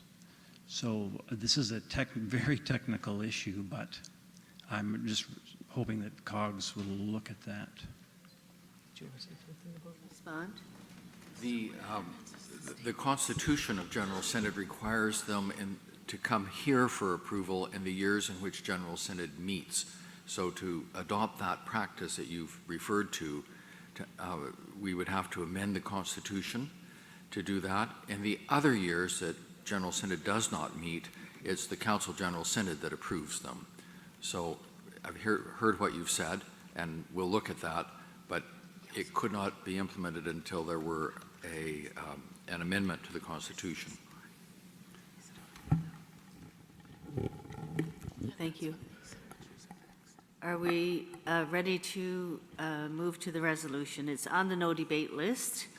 It's resolution A130, and that's moved by the Right Reverend Fraser Lawton and seconded by Canon Paul Rathbone. Did you wish to speak further to that, Bishop Lawton? I don't believe so. I think it speaks for itself. Thank you. Please vote.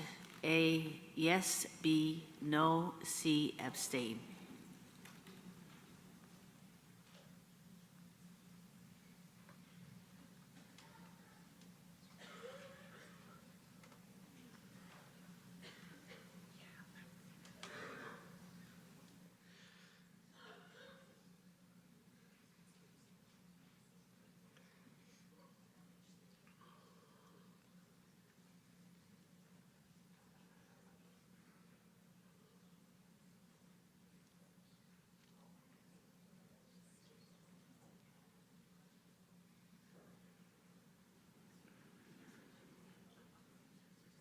Has everyone had an opportunity to vote?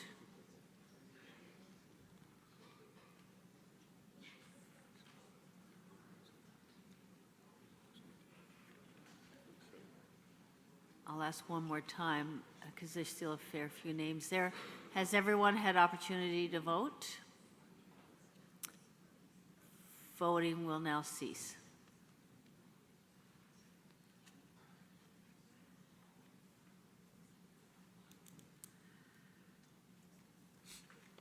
This motion requires a majority.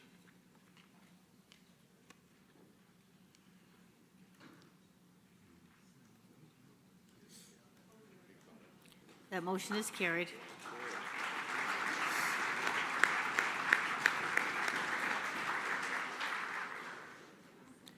We ready to move to the second motion? Or you have more to say? Yes, if I may. Yes. Well, I know the joy and delight it brings people, so let's take a bit of time to consider the next audited financial statement, which is that for the Consolidated Trust Fund, which you'd find that in Appendix B, number 2 of Report 10.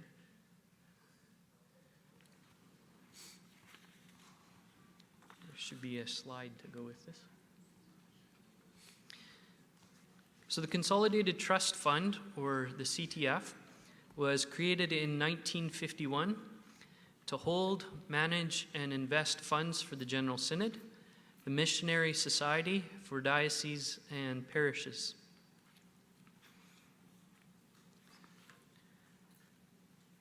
There are a number of Council of the North dioceses that have significant investments in the Consolidated Trust Fund.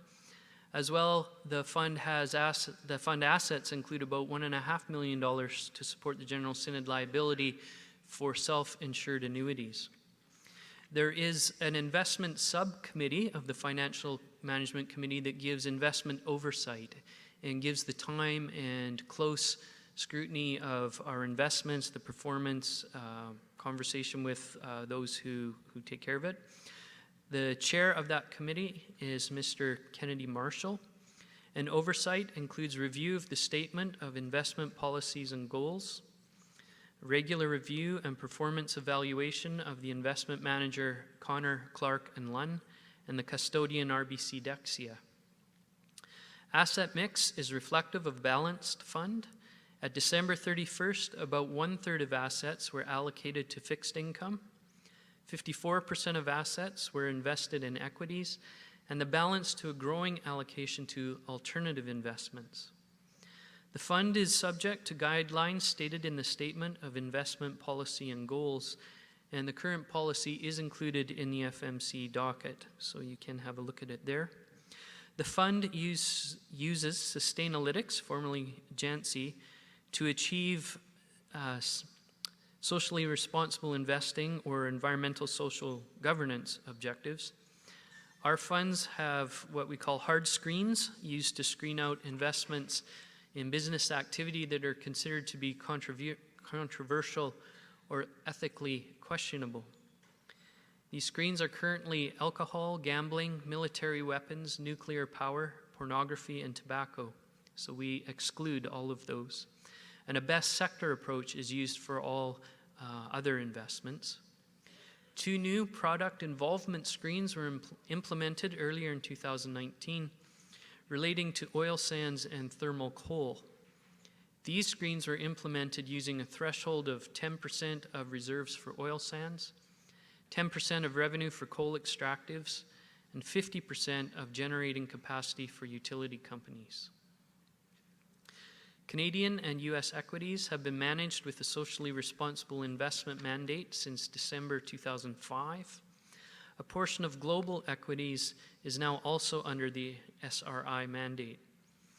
General Synod provides administrative services to the CTF at no cost, and the CTF operates as a unitized fund, of which General Synod owns about 3/4 of the total units issued. Investment performance in 2018 was negative 1.7% before fees against the benchmark of return of negative 1.4%. Net assets were $25.2 million at the end of 2018, and the change in net assets is detailed in the Statement of Operations and changes in net assets. So the more you want to see the details, can have a look in the report. The Consolidated Trust Fund distributes interest income and dividend income, net of investment management and custodial fees, to investors quarterly. Net realized capital gains for the full fiscal year are distributed to unit holders in the form of new units on January 1st of the new year at the unit value as at the fiscal year end. Unrealized gains, or unfortunately losses, as in 2018, are not distributed but are incorporated into the unit value. Interest and dividends were $672,000 for the year. Expenses to the fund were $154,000, which meant that the net interest and dividends of $518,000 were distributed to investors in 2018. Net realized capital gains of $1.1 million were distributed to unit holders in the form of new units. And unrealized foreign exchange and market value losses amounted to $2.2 million. That gives kind of a quick summary of what appears in the audit, the draft audit statement. And at that point, I guess if there are any questions. When you were giving your presentation, I guess I have a question. You said the investment return was negative 1.7 and negative 1.4, but that's not what's on the slide. It says investment return was 1. Gotcha. I'm sorry. Yeah, save me time for a break. Okay. I wondered what I had done.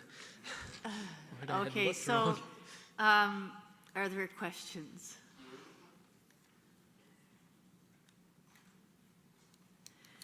That motion, resolution is moved by the Right Reverend Fraser Lawton and seconded by Canon Paul Rathbone. And it is on the no debate list. Please prepare to vote. A for yes, B for no, C for abstain. Please vote.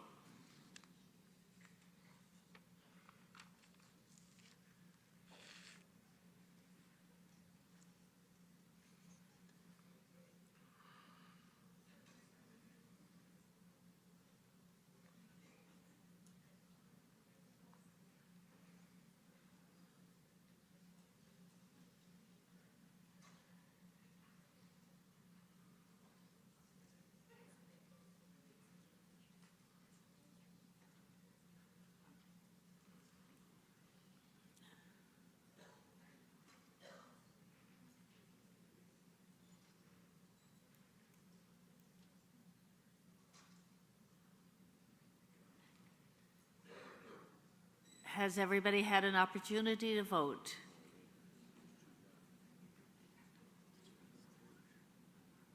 Voting is ceased.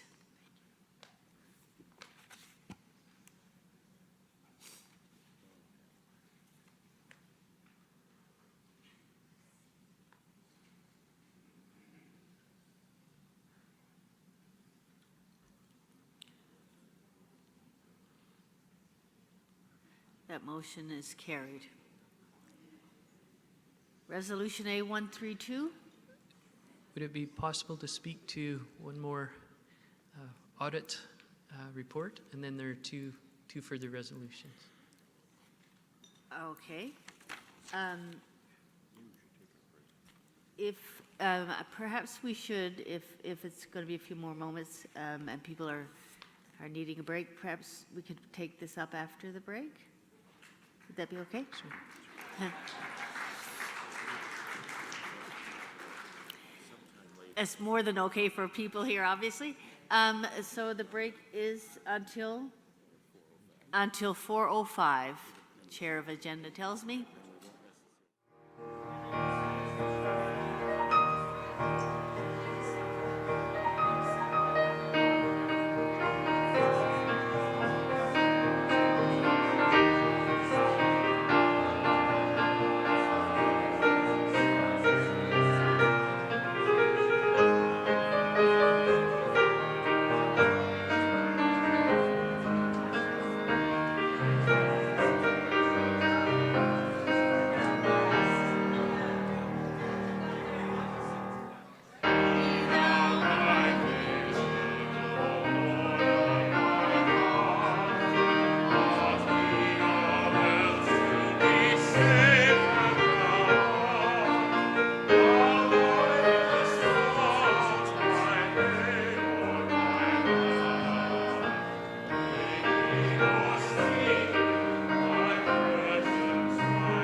Would you be seated, please?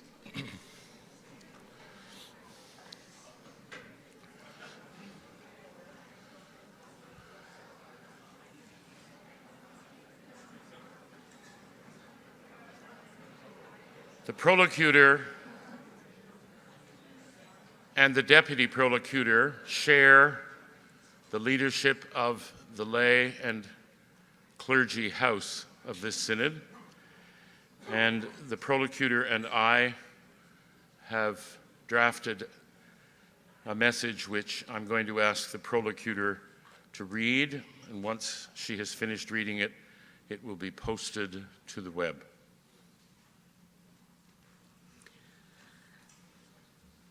On behalf of the orders of clergy and laity, we express our appreciation to the Order of Bishops for their message to us. We have heard and felt and acknowledge the pain, hurt, and anguish of many people in this General Synod and beyond, particularly in the LGBTQ2S+ community, their families, and friends.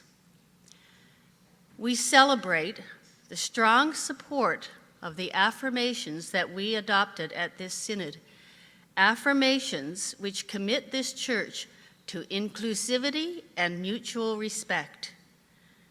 We recall that the affirmations are entitled Indigenous Spiritual Self-Determination, Diverse Understandings of the Existing Canon, Diverse Understandings and Teachings, Our Commitment to Presume Good Faith, Our Commitment to Stand Together.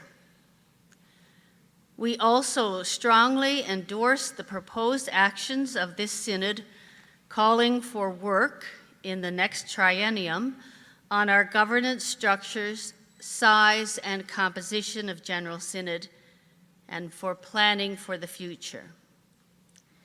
We acknowledge that it is not only what we do at Synod, but equally important, how we do our work. And we confess and lament that some of the ways in which we deliberated in this session of General Synod caused alienation and hurt. We look forward, therefore, to reviewing these matters before our 43rd General Synod.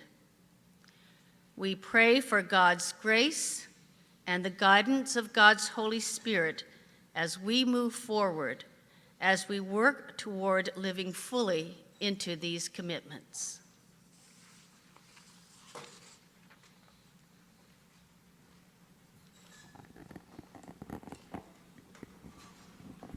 Thank you very much, Cynthia and Peter.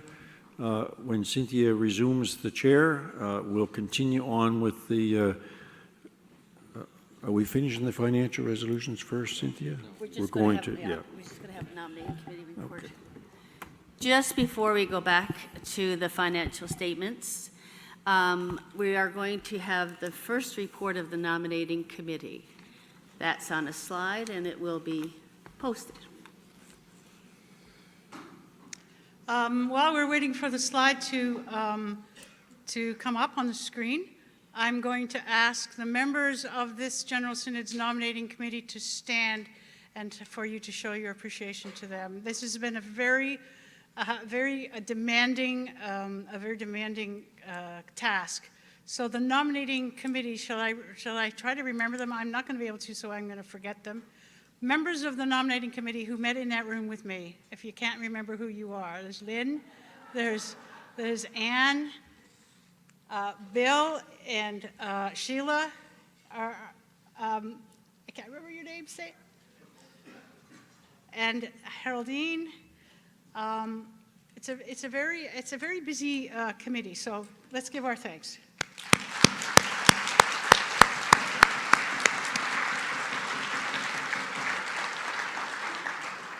So as you can see from the first slide, there were 99 nominations that were received for standing and coordinating committees from 25 dioceses and also from the Anglican Military Ordinariate.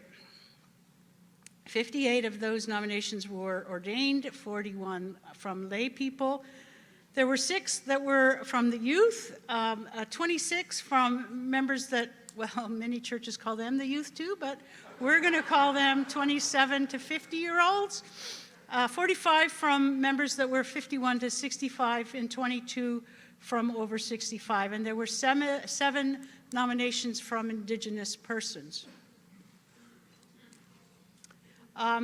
We struggled to fill the committees, not because there wasn't enough nominations, because there were so many really fine nominations. And we try to do a number of things. We try to put some youth on. We try to put people from across the country on. We try to add an Indigenous person to most committees. And so these are the results. So for The Financial Management Committee, we've nominated the Venerable Trevor Freeman, the Reverend Canon Leo Martin, Cynthia Haynes Turner, and Andrew Klinkard. For the Pensions Committee, we've nominated Joyce Badley, Robert Dixon, the Venerable Alan Perry and the Venerable David Seltzer, the Right Reverend Jeffrey Woodcroft, and the Right Reverend Mary Irwin Gibson. And then, I'll just say, and then that committee, we needed to put 2 laity, 2 clergy, and 2 bishops on. So that's the way we presented the report. So now we can go to the next one. For the Communications Committee, there is the Canon Ian Alexander, the Canon Donna Bomberry, the Right Reverend William Cliff, and the Very Reverend James McShane.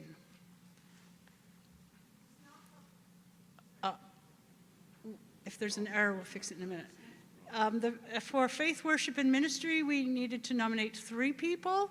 Remember, these committees are also filled by pari-mutuel appointment as well, so there'll be more than just 3 people on the committee.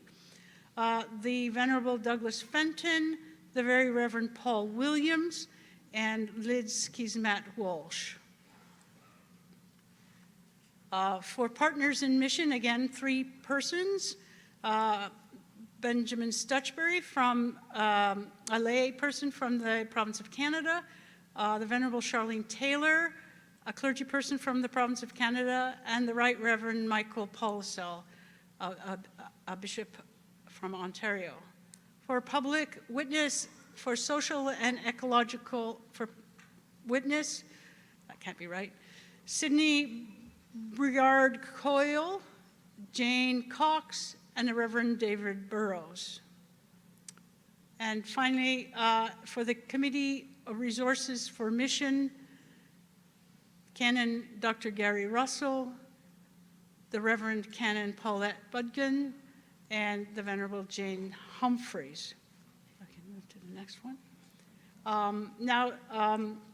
The process as we move forward is you get to deliberate whether or not you would like to move this slate to be adopted for membership on standing and coordinating committees for the next triennium, 2019 to 2022s. Are there any comments from the floor? Any questions?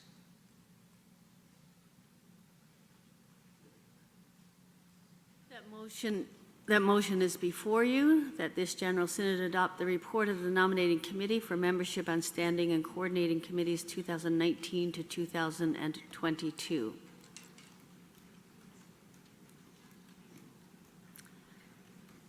It's moved by the Reverend Dr. Karen Egan and seconded by Larry Renouf. Is there any discussion? Are you ready to vote?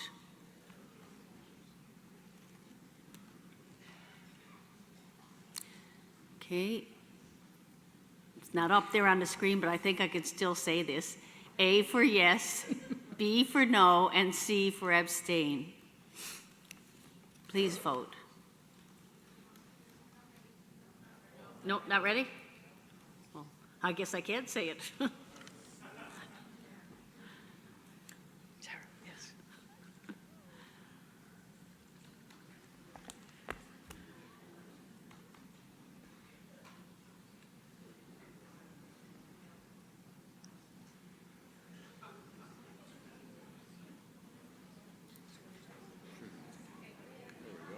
Okay, so A, yes, B, no, C, abstain. Please vote.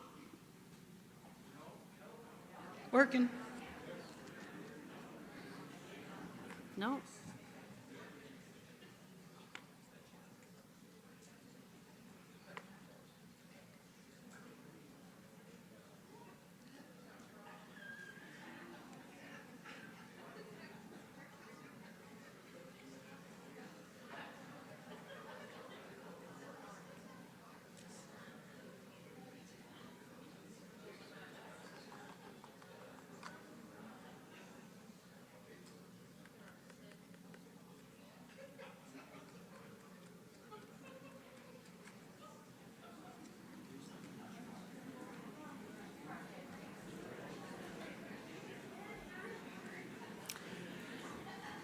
Has everybody had an opportunity to vote?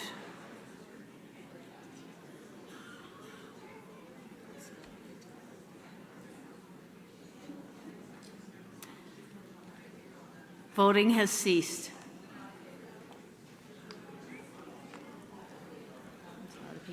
While we're waiting for the vote, I might take the opportunity to say that someone passed me a note here that said Sarah Usher was also on the nominating committee, and I can also say that the Right Reverend Bill Cliff was also on the nominating committee, and when I was looking out in the crowd, I did not see the Reverend Murray Still. So those people are also included.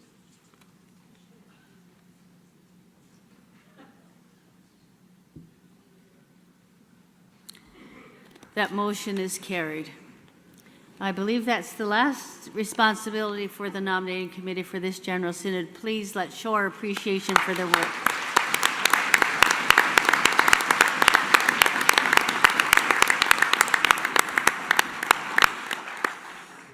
And I would ask Bishop Lawton and Hannah to come back to the presentation stage as we finish our last two resolutions for the Financial Management Committee.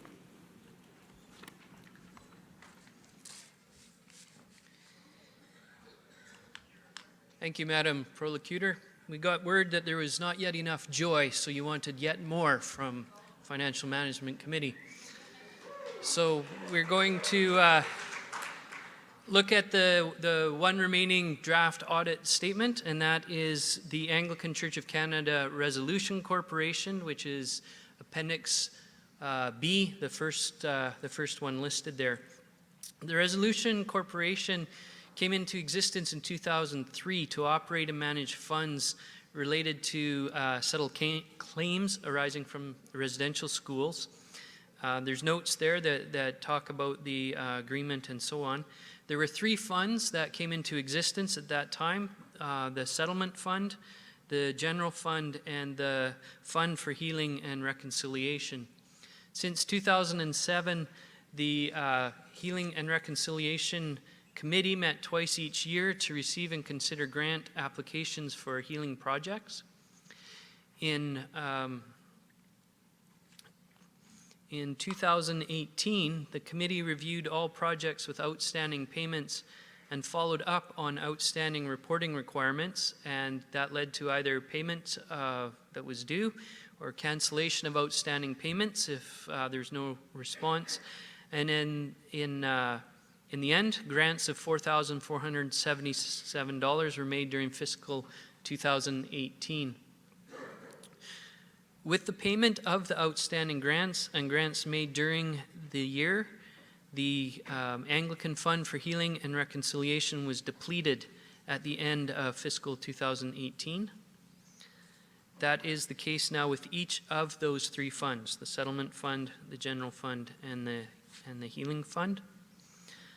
Funds were administered by General Synod each year with costs of administration including 1.7 staff positions, their travel of committee members, and production of some resource materials.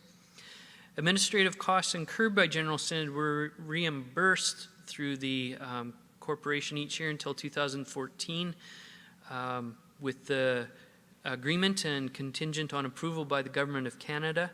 That fund was depleted in 2015, and General Synod has been absorbing the cost of administration since then, with only a small amount of interest available to help defray the expenses. The short version is we have finished with all these funds. We've dispersed them all according to the ways that were directed that were there. The one thing that will continue, not as part of this the past corporation, but grants for healing projects will continue as part of the work of the General Synod, and there are ways for that to happen. So there's the short version of what's contained in the draft audit. Are there any questions?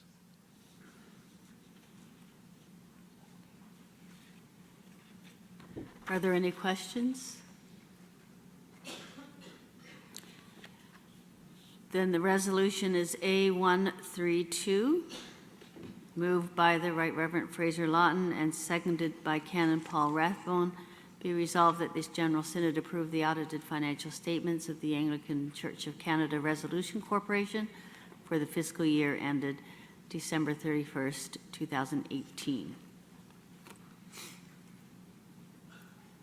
And this is on the no debate list, so we'll go directly to the vote. A for yes, B for no, C for abstain. Please vote.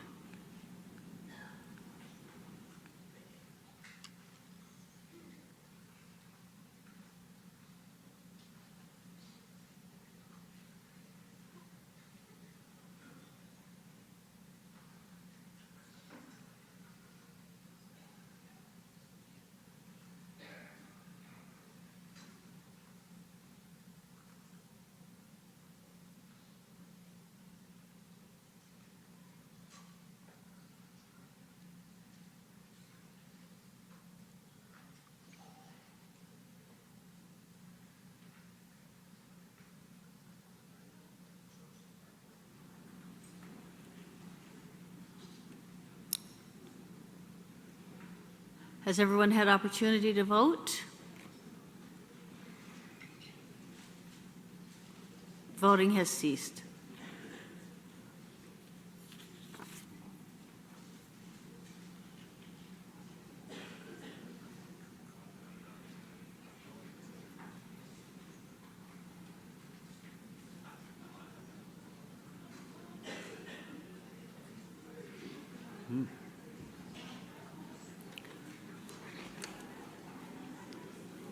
And our last order of business from financial management. The remaining is a resolution to appoint Grant Thornton as auditors. Okay. The resolution A133, moved by the Right Reverend Fraser Lawton and seconded by Canon Paul Rathbone, and that is for the appointment of auditors for fiscal year 2019 at a fee to be determined by the audit committee. Again, that's on the no debate list.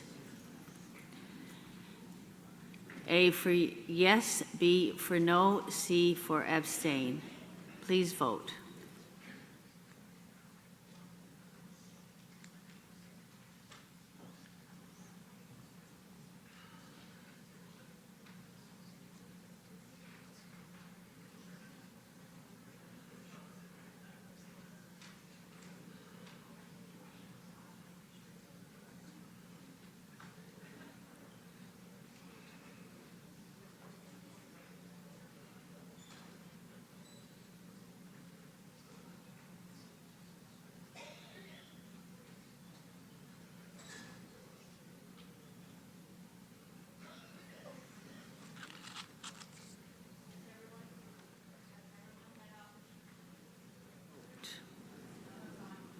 Has everyone had opportunity to vote? Okay, voting has ceased.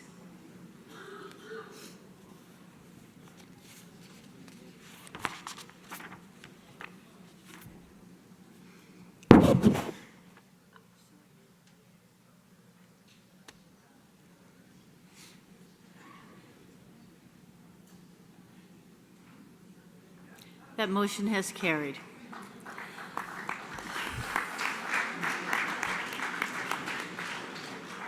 I now would like to call the Reverend Dr. Eileen Scully and the Reverend Dr. Richard Leggett to come to the presentation stage for the Faith, Worship, and Ministry presentation.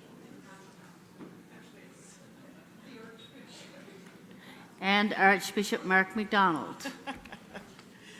Good afternoon, Your Grace, members of Synod. My name is Eileen Scully, and I serve as Director of Faith, Worship, and Ministry, along with my colleague Scott Sharman, from whom you will hear tonight, and Sheila McGlynn, who has been taking care of, and is now, I believe, still taking care of the youth members of Synod. I welcome the opportunity to be on the record that the FWM report to this General Synod, the written report that you have in your dockets, is the shortest one ever on record. Now, the appendices is a whole other matter. We will, I was going to say this hour, but I guess it is a half hour, be dealing with as many of what was planned to be 8 motions this afternoon. We'll get to as many as we are able. Half of those 8 are on the no debate list, the other half are not. I will be welcoming a number of speakers for presentations, following which we will deal immediately with the motion relating to that presentation. Starting with the Arusha Call to Discipleship. This is the Arusha Call to Discipleship of the World Council of Churches Commission on Mission and Evangelism. Arusha was both referenced and cited by the primate in his charge last week. I will turn it over to a video shortly, followed by reflections by Archbishop Mark MacDonald, whom I'm pleased to introduce in this context in his role as North American President of the World Council of Churches. It is our intention in Faith, Worship and Ministry to launch in the coming triennium a process for the creation of resources to encourage and assist groups across the country to reflect on the commitments of Arusha, to pray with those commitments, and to move those commitments into action. So the video, please, Anglican video.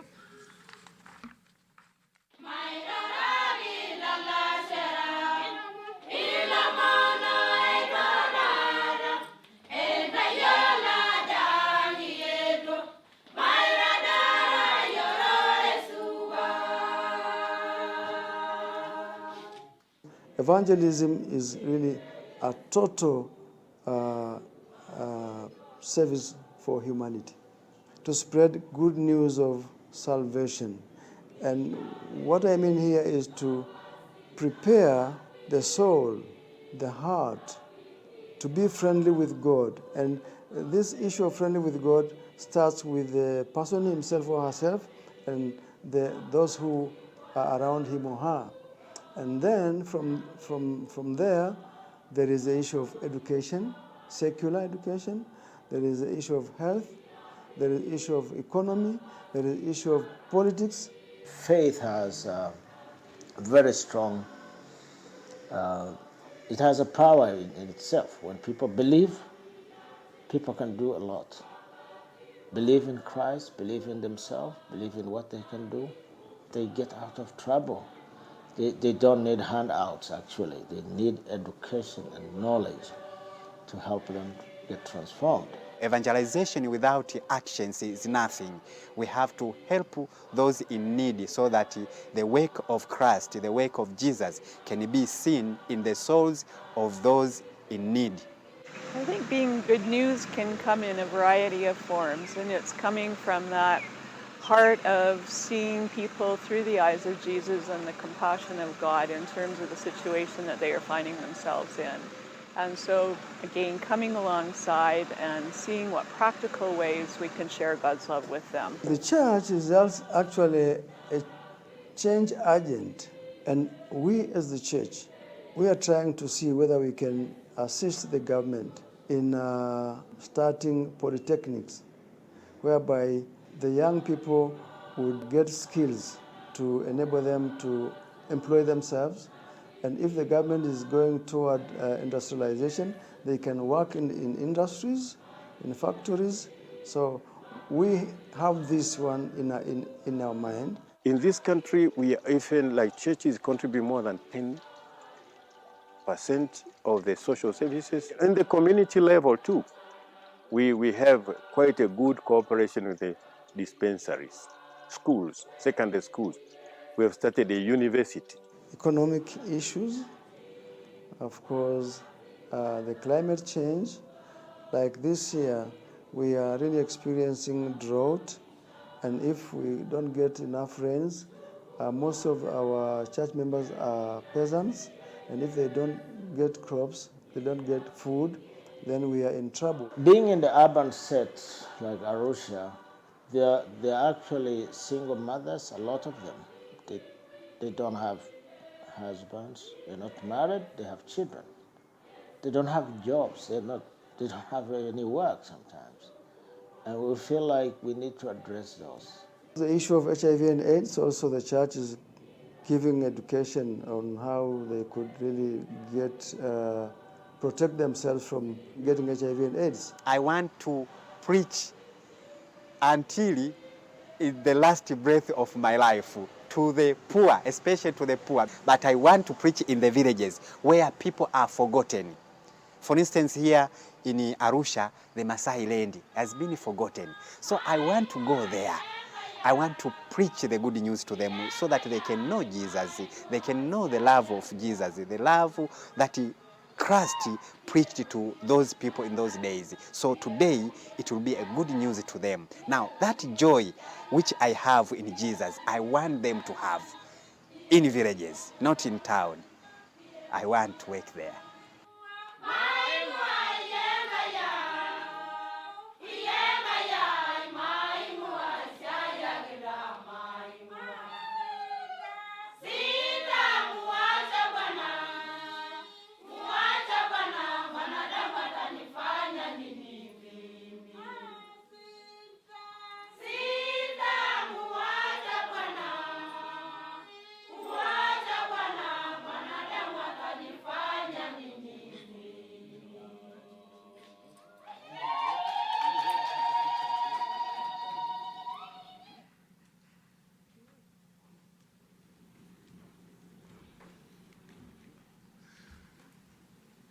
Hello, everyone. It is a great privilege to come and speak to you about Arusha. When I was about 5 years old, a relative gave me a map of Disneyland, and boy, I had it on my wall. It was really great. You're probably wondering what this has to do with Arusha, but I'll get to it in a second.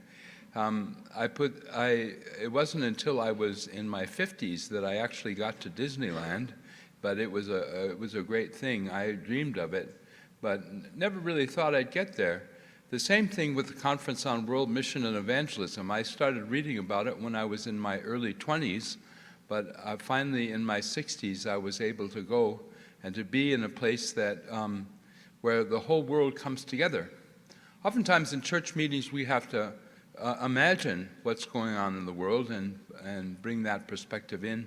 This was a conference that looked like the world, and the world was present and a part of everything that we did. The Arusha call to discipleship, I think, is important at a number of different levels. I'm going to identify two that I think are important. I want to say it was a great honor and privilege to represent North America at this conference, but the North American presence and voice was very much a minority in this conference, even though the problems that North America has brought to the world were very much present. Two things that I want to get to. First of all, something that I referred to in my sermon a few days ago. There has been a shift in the way that the world church looks at its relationship to the world and within the body of the church. And discipleship has become the key to how that shift is developing. So discipleship has become critical in the way that people around the world are imagining the church of the future. So instead of being members of an institution, we see people beginning to ask, what would it be like to be a community or a communion of disciples?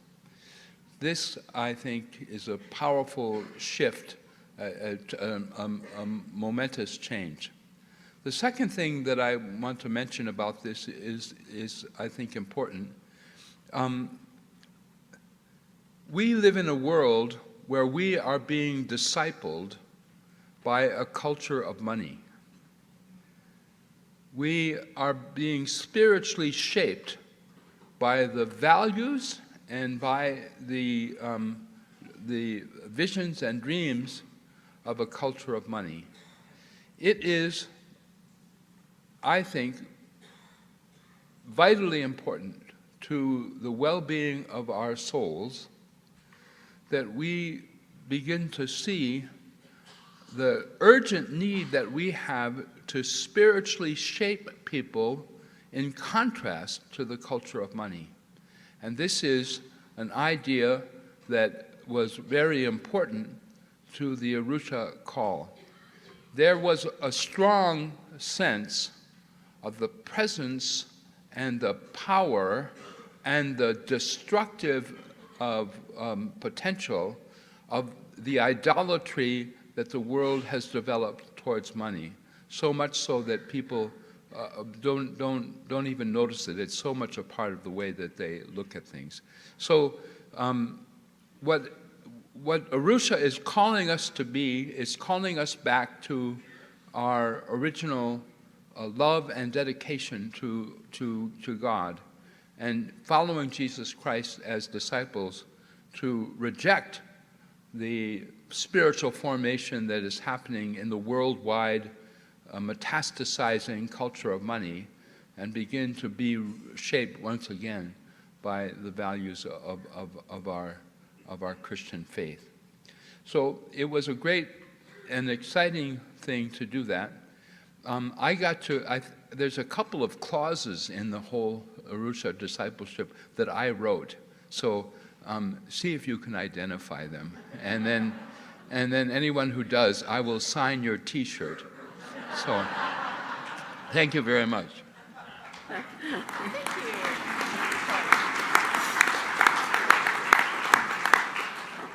Could we have the motion up on the screen, and I invite Marilyn Malton as mover to speak. So that's Resolution A129, the Arusha Call to Discipleship. It's moved by Marilyn Malton and seconded by Dale Drozda. It's on the no debate list. So Marilyn, you have 3 minutes if you wish to address it. Thank you. I'm pleased to present this motion, seconded by Dale Drozda. The renewed focus on communities of disciples has been highlighted throughout this General Synod. As we just heard, it was highlighted during the sermon at the opening Eucharist. It was also highlighted in the promotional address. We heard about this priority in the ministry plan from the Anglican Council of Indigenous Peoples. And we've just heard something about the genesis of the Arusha Call to Discipleship by more than 1,000 diverse participants at the 2018 World Council of Churches Conference on World Mission and Evangelism.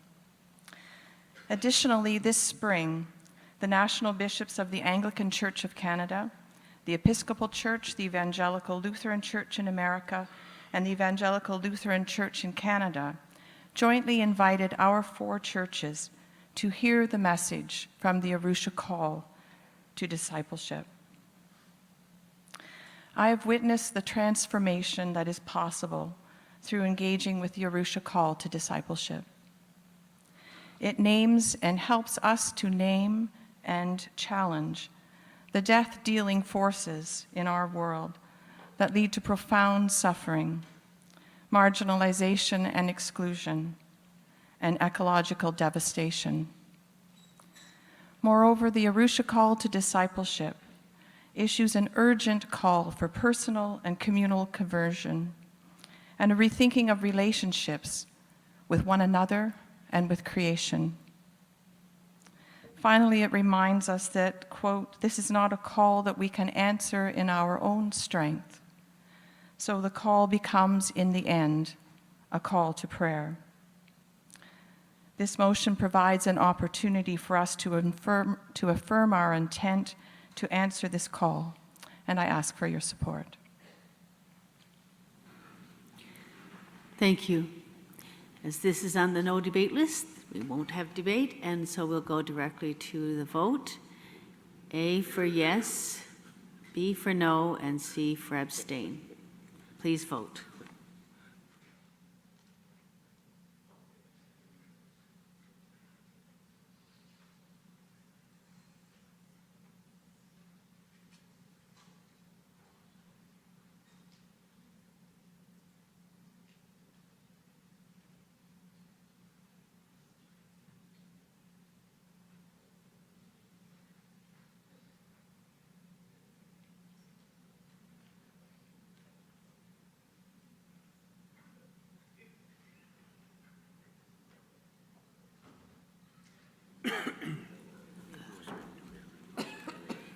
Everybody had an opportunity to vote. Okay, voting has ceased.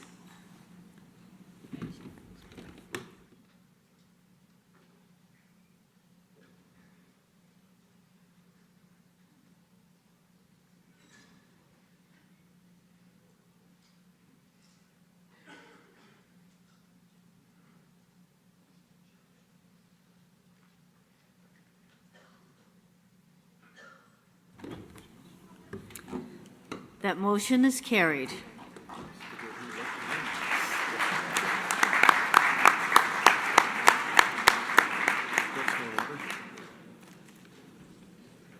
And we move along. The Anglican Communion Safe Church Charter can be found amongst those lovely appendices to the Faith, Worship, and Ministry Report. A few words of introduction for another video that will be shown shortly. It comes from the Anglican Communion Safe Church Commission that was established formally as a commission of the Anglican Consultative Council in 2016 after 8 years of functioning as a network. Now, as a Canadian church, we're kind of on this brief already quite well. And being on that doesn't mean that the work is done and dusted. It means, rather, to learn and to relearn continually the dynamics of power and its misuse, how power works in the intersections of race, gender, sexuality, age, and various abilities, and through power systems of wealth and colonialism. All of this, the better to safeguard against the abuses of power. The clauses of the Charter can be framed as questions that invite us to explore the meaning of these principles. What is a culture of safety in our contexts? What is it to be truly victim-centered? What is appropriate pastoral care? In what contexts? What is safety? What does it mean to be sanctuary?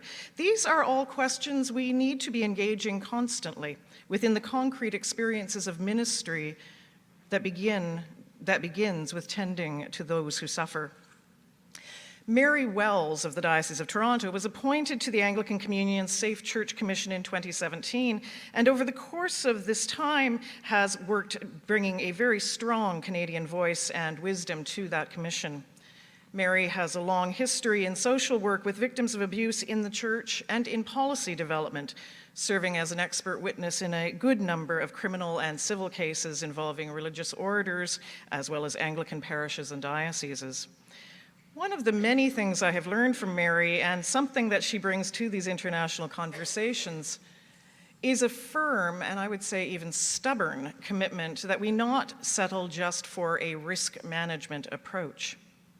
Rather, the Communion Safe Church Charter, the Charter for the Safety of Persons, in its prioritizing of a victim-centered approach and the creation of a culture of safety and its intentionality about appropriate screening, training, and formation, the Charter and protocols remind us that we are always invited to learn and to do more. It encourages us and shows us how we can do more in the perennial work of safe church policy and training development. Over to the video, please.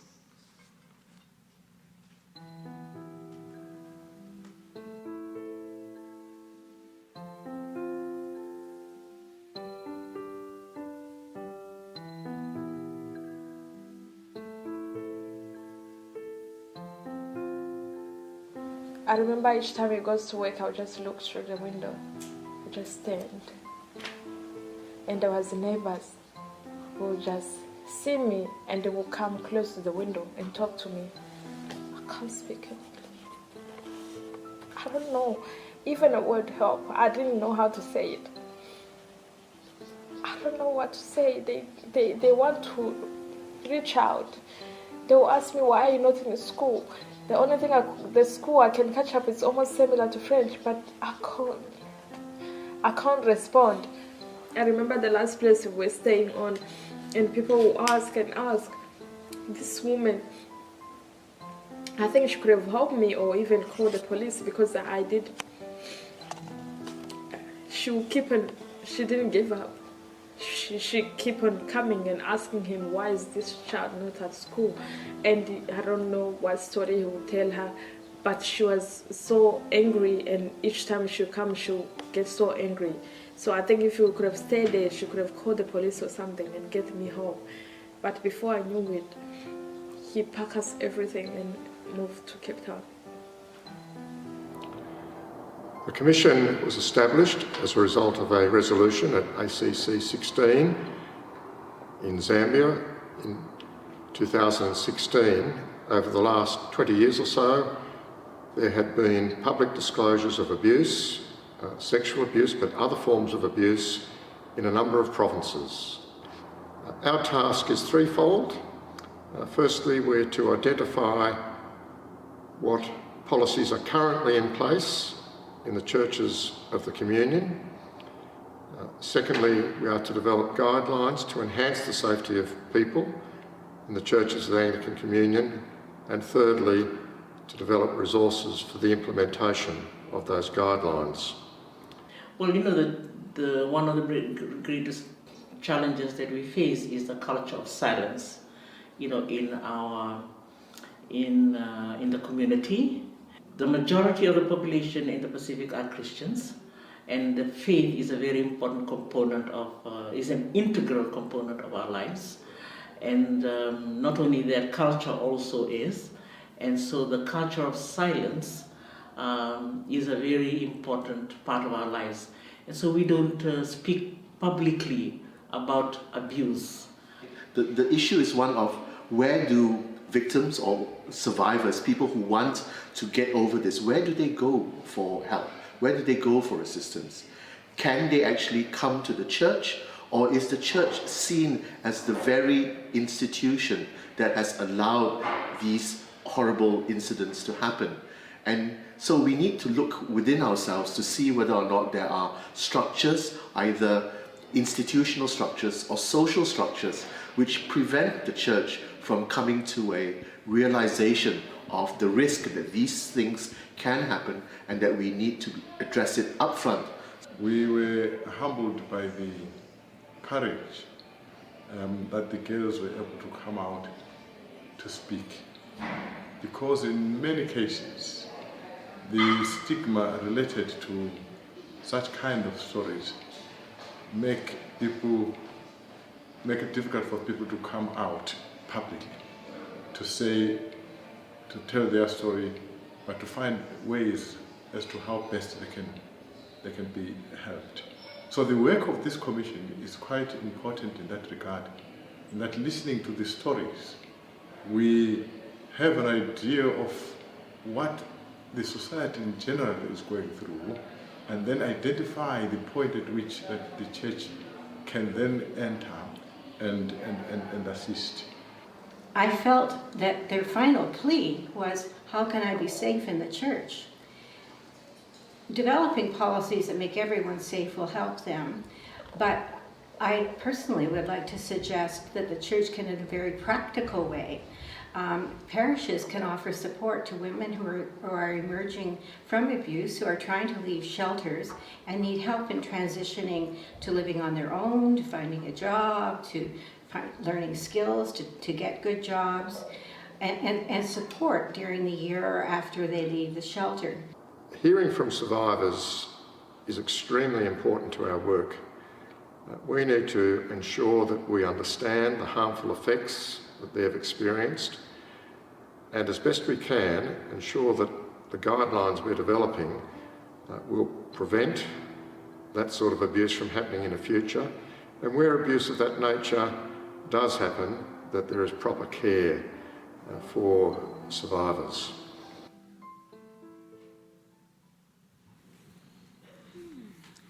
So could we have that motion on the screen? And I believe Robert Camara is going to speak to it as the mover.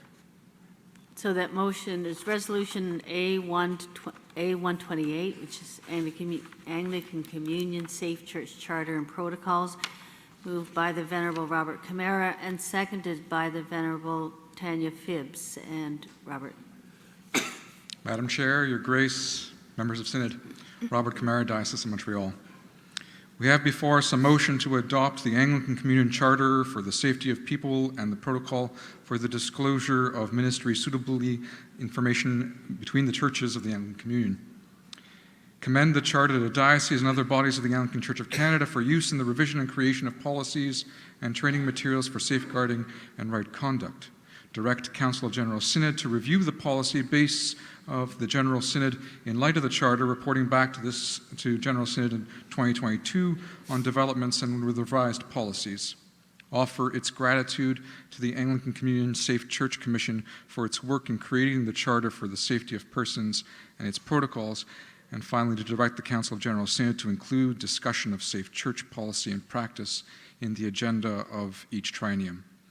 I want to extend thanks to Mary Wells of the Diocese of Toronto, who served on behalf of the Anglican Church of Canada on the Anglican Communion Safe Church Commission that brought the wisdom and experience of the communion provinces on this subject together to produce the Charter. Thank you also to Eileen Scully, Director of Faith, Worship and Ministry, for coordinating the work that brought this motion to the floor of Synod today. Safeguarding the prevention of abuse inside the Church are critically important if we are to be true to our call to proclaim the good news. The rules, procedures, and behavior of any safe church policy and training are only the beginning of the care we as Christians provide for each other and for those to whom we minister. Learning appropriate standards and boundaries help church people understand how to behave respectfully. Learning and practicing appropriate procedures give a community the experience of how to respond to a variety of possible situations that the community may encounter. These practices are the very foundation of Christian actions of respect and care. Physical, verbal, emotional behavior have spiritual consequences. Behind all safe church training and guidelines must be a sound theology of respect and caring. The Charter is presented to us with that hope, and we commend the Anglican Communion Charter to the members of Synod for its own protocol and as a resource to dioceses, and I ask for your support of Resolution A128 as we continue to seek to make our places of worship and ministry safe to everyone. Thank you, Madam Chair. Thank you. And that again is on the no debate list. A for yes, B for no, C for abstain.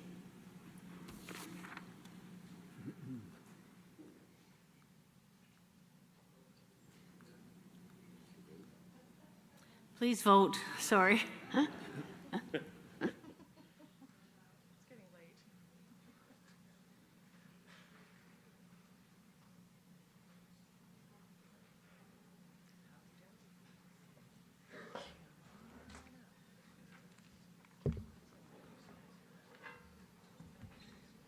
Sure. Has everyone had an opportunity to vote? Voting has ceased.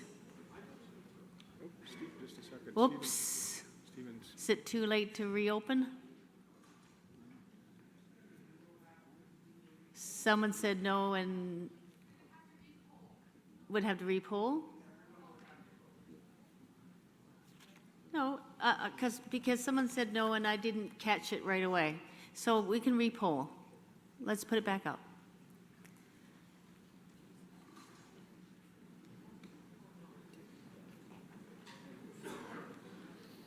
So get your clickers ready.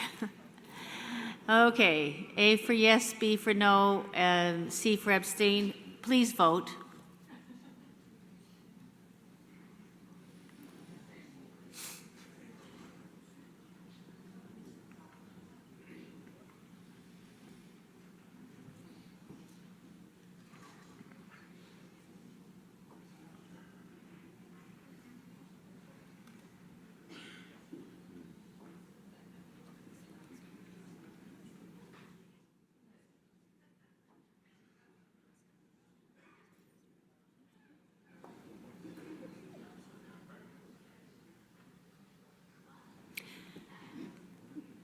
Now has everyone had the opportunity to vote? And I'll listen for a response this time. The voting has ceased. While we're waiting for the results to come up, a number of people have asked how Elizabeth Beardy is doing. She's back in the hotel and resting and thanking everyone for their prayers.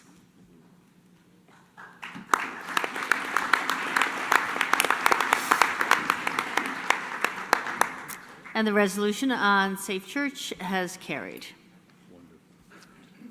I am pleased now to welcome the Venerable Dr. Richard Leggett of the Diocese of New Westminster, member of the 2010 to 2016 Liturgy Task Force, and the Right Reverend Andrew Asbel of the Diocese of Toronto, chair at that time both of the Liturgy Task Force and of FWM, Faith, Worship and Ministry, during those 6 years. So over to Andrew first, I believe. Sir. Good afternoon, everyone. The introduction to the Book of Alternative Services offers the following. The gospel is truly perennial, unchanging but ever new in its confrontation and transfiguration of the world. Liturgy is a means by which the Church is constantly invested in that gospel, in the reading of the Scriptures, in proclamation, in praise, prayer of deep concern, and in those sign acts which wordlessly incorporate the believer in the Word. Liturgy is not the gospel, but it is a principal process by which the Church and the gospel are brought together for the sake of the life of the world. It is consequently vital that its form wear the idiom, the cadence, the worldview, the imagery of the people who are engaged in that process for every generation. The General Synod of 2010 mandated that Faith, Worship and Ministry establish a liturgy task force to work on the revision of our contemporary language liturgical texts. The General Synod also passed a resolution to adopt the guiding document, Liturgical Principles, and this document is available on our website. For 6 years or 2 triennia, I had the joy and privilege of serving as chair of both Faith, Worship and Ministry, as well as the Liturgy Task Force, 2010 to 2016. In earnest, the task force began its work by offering revised and additional alternative versions of morning and evening prayer, liturgical psalmody, calendar of memorials and commemorations, Thanksgiving over the water, gathering rites in the Paschal season, alternative collects for the revised standard lectionary. And over the years, our work has been authorized by the Council of General Synod for trial use. Some of these texts have been in trial use process for 3 to 6 years, and these resources are also available on the General Synod site. Members of the Liturgy Task Force were Jake Coyle and James Brown, not the James Brown, the other James Brown, the Lutheran James Brown, Peter Wall, Kirsten Wells, Boyd Morgan, David Torville, Ellen Clark King, Louise Peters, Ken Hull, Travis Enright, Janet Hope, and Edward Simonton. Today we bring some of our work to General Synod in the form of 4 resolutions, A124, 125, 126, and 127 for authorization.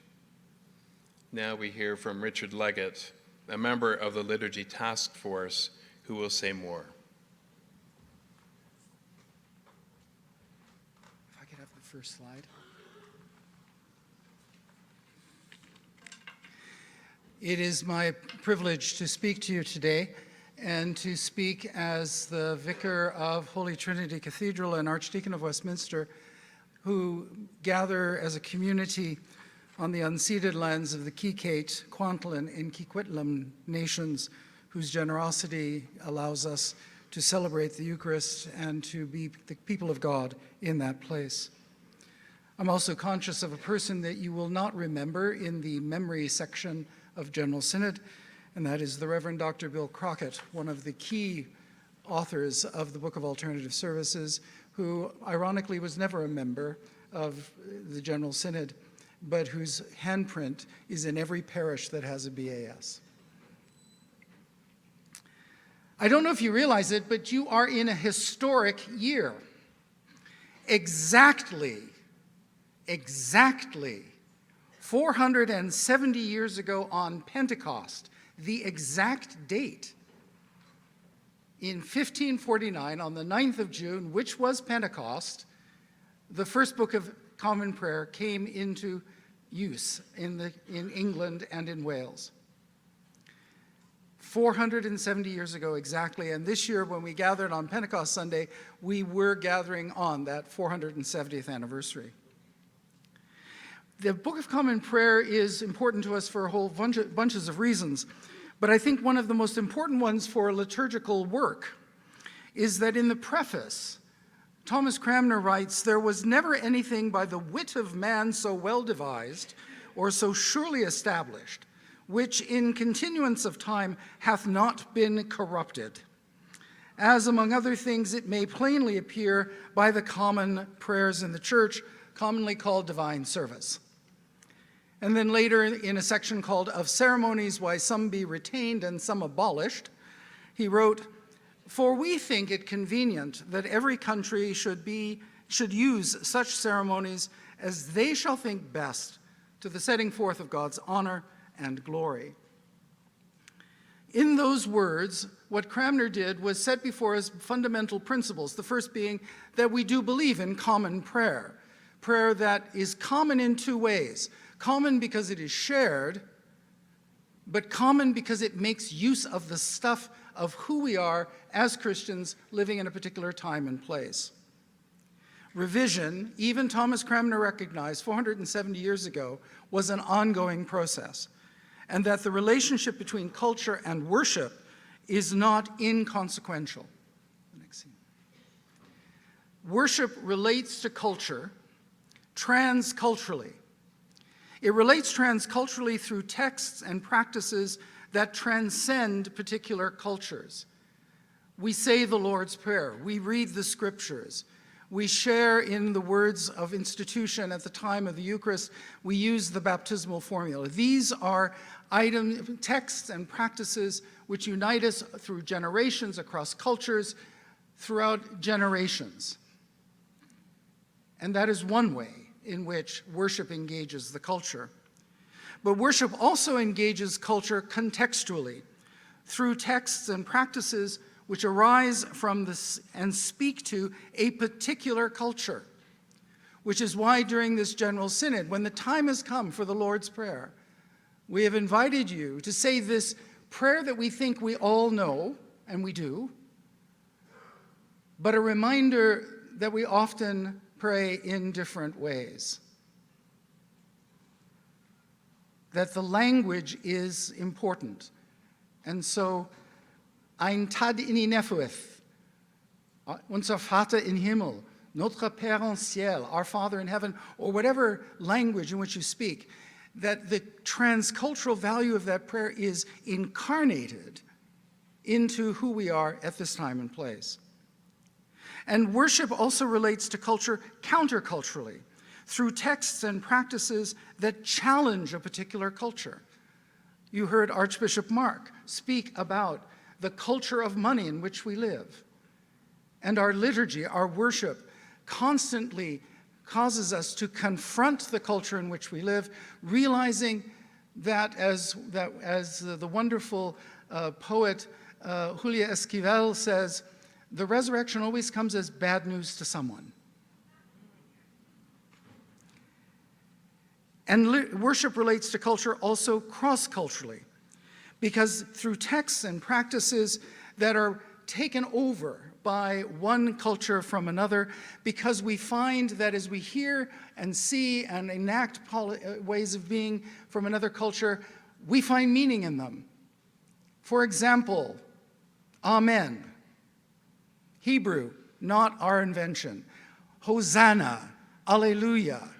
And those are just small examples of the way in which worship relates to culture cross-culturally, where we learn from another culture. I know my own experience teaching for 23 years at Vancouver School of Theology in the Native Ministries program, how much I learned from the Indigenous students in our conversations about this is where I would find myself sometimes saying, this is how I would say and do it. How would you? and realizing that these 4 dimensions of transcultural, contextual, countercultural, and cross-cultural are at work all the time. And I give thanks to God that at this General Synod, you have released, and I do use that word, you have released the indigenous people of this church to speak the gospel in the languages and cultures and practices that are as natural to these communities as English is to mine.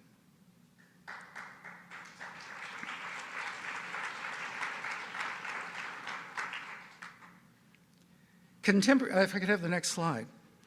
But we also need to know that contemporary liturgical revision is not simply a matter of having someone sit down with a pad of paper. Contemporary liturgical revision that we've been engaged in since before the Book of Alternative Services, and certainly over the last few years, begins with an analysis of the pastoral context. What are the real needs and concerns of real people in real communities? We have to review the historical practice of the Christian community.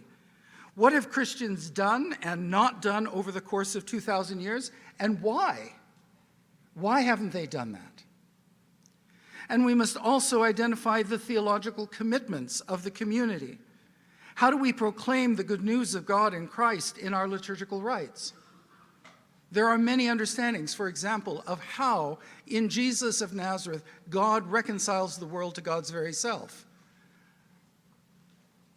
And so how do we express that in the liturgy that we use? And then if we can go to the next one. And then when you get down to the nitty-gritty of it, contemporary liturgical revision can adopt existing liturgical resources, can adapt existing liturgical resources, and can create new liturgical resources. I can say that over the last 6 years, the 2 groups that I had the privilege of anchoring, the Propers Working Group and the Daily Office Working Group, much of our work was based around adaptation because we realized that good work had been done elsewhere. And occasionally we decided to create a few things, but most of the time, or sometimes adopt, but most of the times we asked ourselves the question, this is a wonderful prayer, but does it work in Canadian? Does it work for us? Can we express what we want to do with this? And so before you today, and you will hear more this evening as the various motions come forward, you have a 3-year cycle of alternative collects for use with the Revised Common Lectionary as adopted by the Anglican Church of Canada. Why? Because it's hard to pray about Abraham in the opening collect when none of the readings mention Abraham. I'm not saying we shouldn't remember Abraham. I'm just saying it's really hard to kind of begin a liturgy praying about something that no one's going to hear about when you get to the rest of the liturgy. And so we developed a 3-year cycle in response to General Synod's request of a scripturally based series of collects. You're going to get gathering rites for the Paschal season, thanksgivings over the water, and forms for morning and evening prayer for use during ordinary time in the Christian seasons. Why? Because one of the areas we knew did not work was the daily office in the Book of Alternative Services. Wonderful resources, not effectively laid out for us. So friends, you're being asked to move from trial to alternative. These are additional resources. They do not replace the Book of Common Prayer. They do not replace the Book of Alternative Services. They are alternatives to them. And in the great spirit of Anglicanism, all may use them, some should, but none of you must.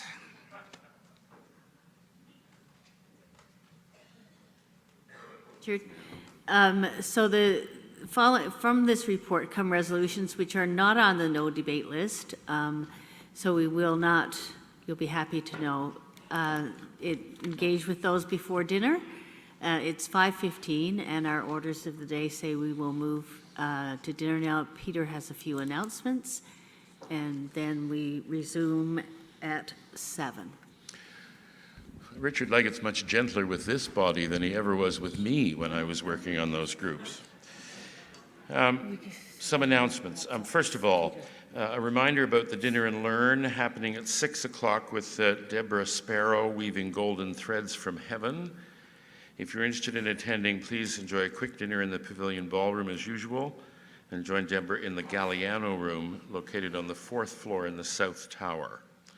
And for more information, yes, there's yellow cards on your table, or speak with Thomas Roach. Notice to the newly elected Council of General Synod. Members of the Council will meet tomorrow at lunch, and you'll receive an email from Shannon Cottrell with more details.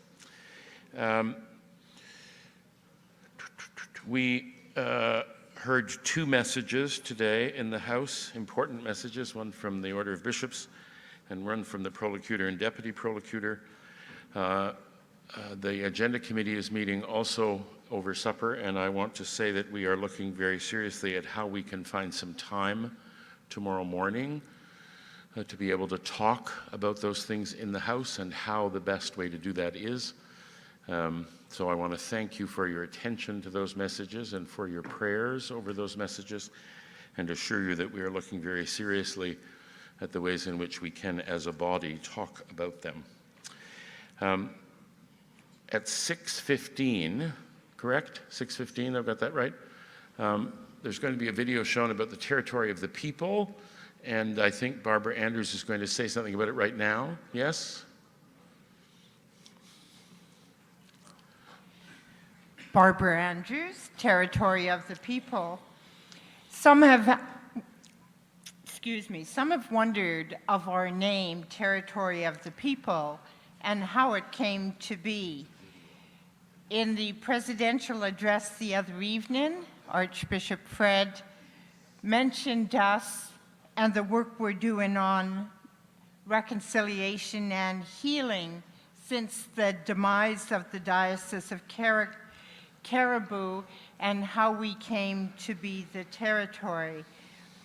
Our video is called A Journey Together in Faith, a story of healing and reconciliation. It's 18 years of our work as a people to bring about a shared story between our Indigenous and non-Indigenous communities, and to find a way to have a unique governance model that helps us live into our commitment. So we invite you to join us. Some of the actors are here with us, our storytellers, and so you can meet them in person. I'm sorry, they just notified me of this and I have no popcorn. The video is 32 minutes long. Thank you, Bishop. If you are missing an iPad stylus that you might have lost at Christchurch Cathedral on Saturday, please visit the General Synod office in Gulf Islands B and C and retrieve it. Tomorrow, there are a set of rehearsals for tomorrow afternoon's closing Eucharist and installation of the new primate.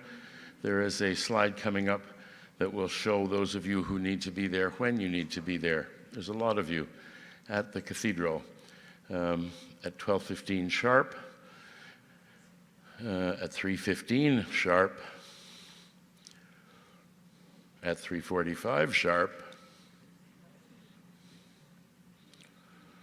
at 3:45 sharp, and at 3:45 sharp. No dull rehearsals at all tomorrow. Some of you know this already, many of you are aware of it.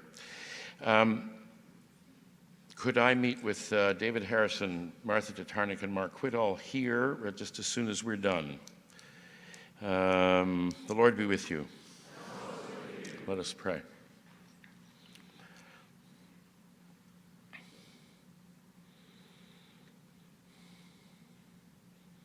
We give you thanks, O God, for all that you give us this day, for each other, for the work that you have given us to do, for the privilege of being part of this body, for the responsibilities you give to us. Now give us a time of rest and refreshment and nourishment. Bless the food we are about to receive, those who have prepared it, that as it nourishes us, so we may, as your people, nourish your world. In Jesus' name we pray. Amen. Thank you. We're back at 7. Whew.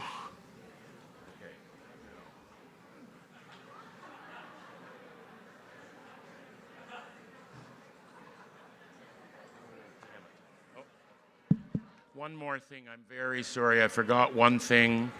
Please, your attention just for a moment. You're being emailed right about now, very soon now, 5 resolutions that have come in as C resolutions, which require the consent of the House. We'd like you to read those resolutions because tonight you're going to be asked by resolution to give consent to their being put. It doesn't mean that you're consenting to the resolutions. It means that you're giving consent to them coming before us. So we would ask you to read those resolutions over the dinner hour. Thank you.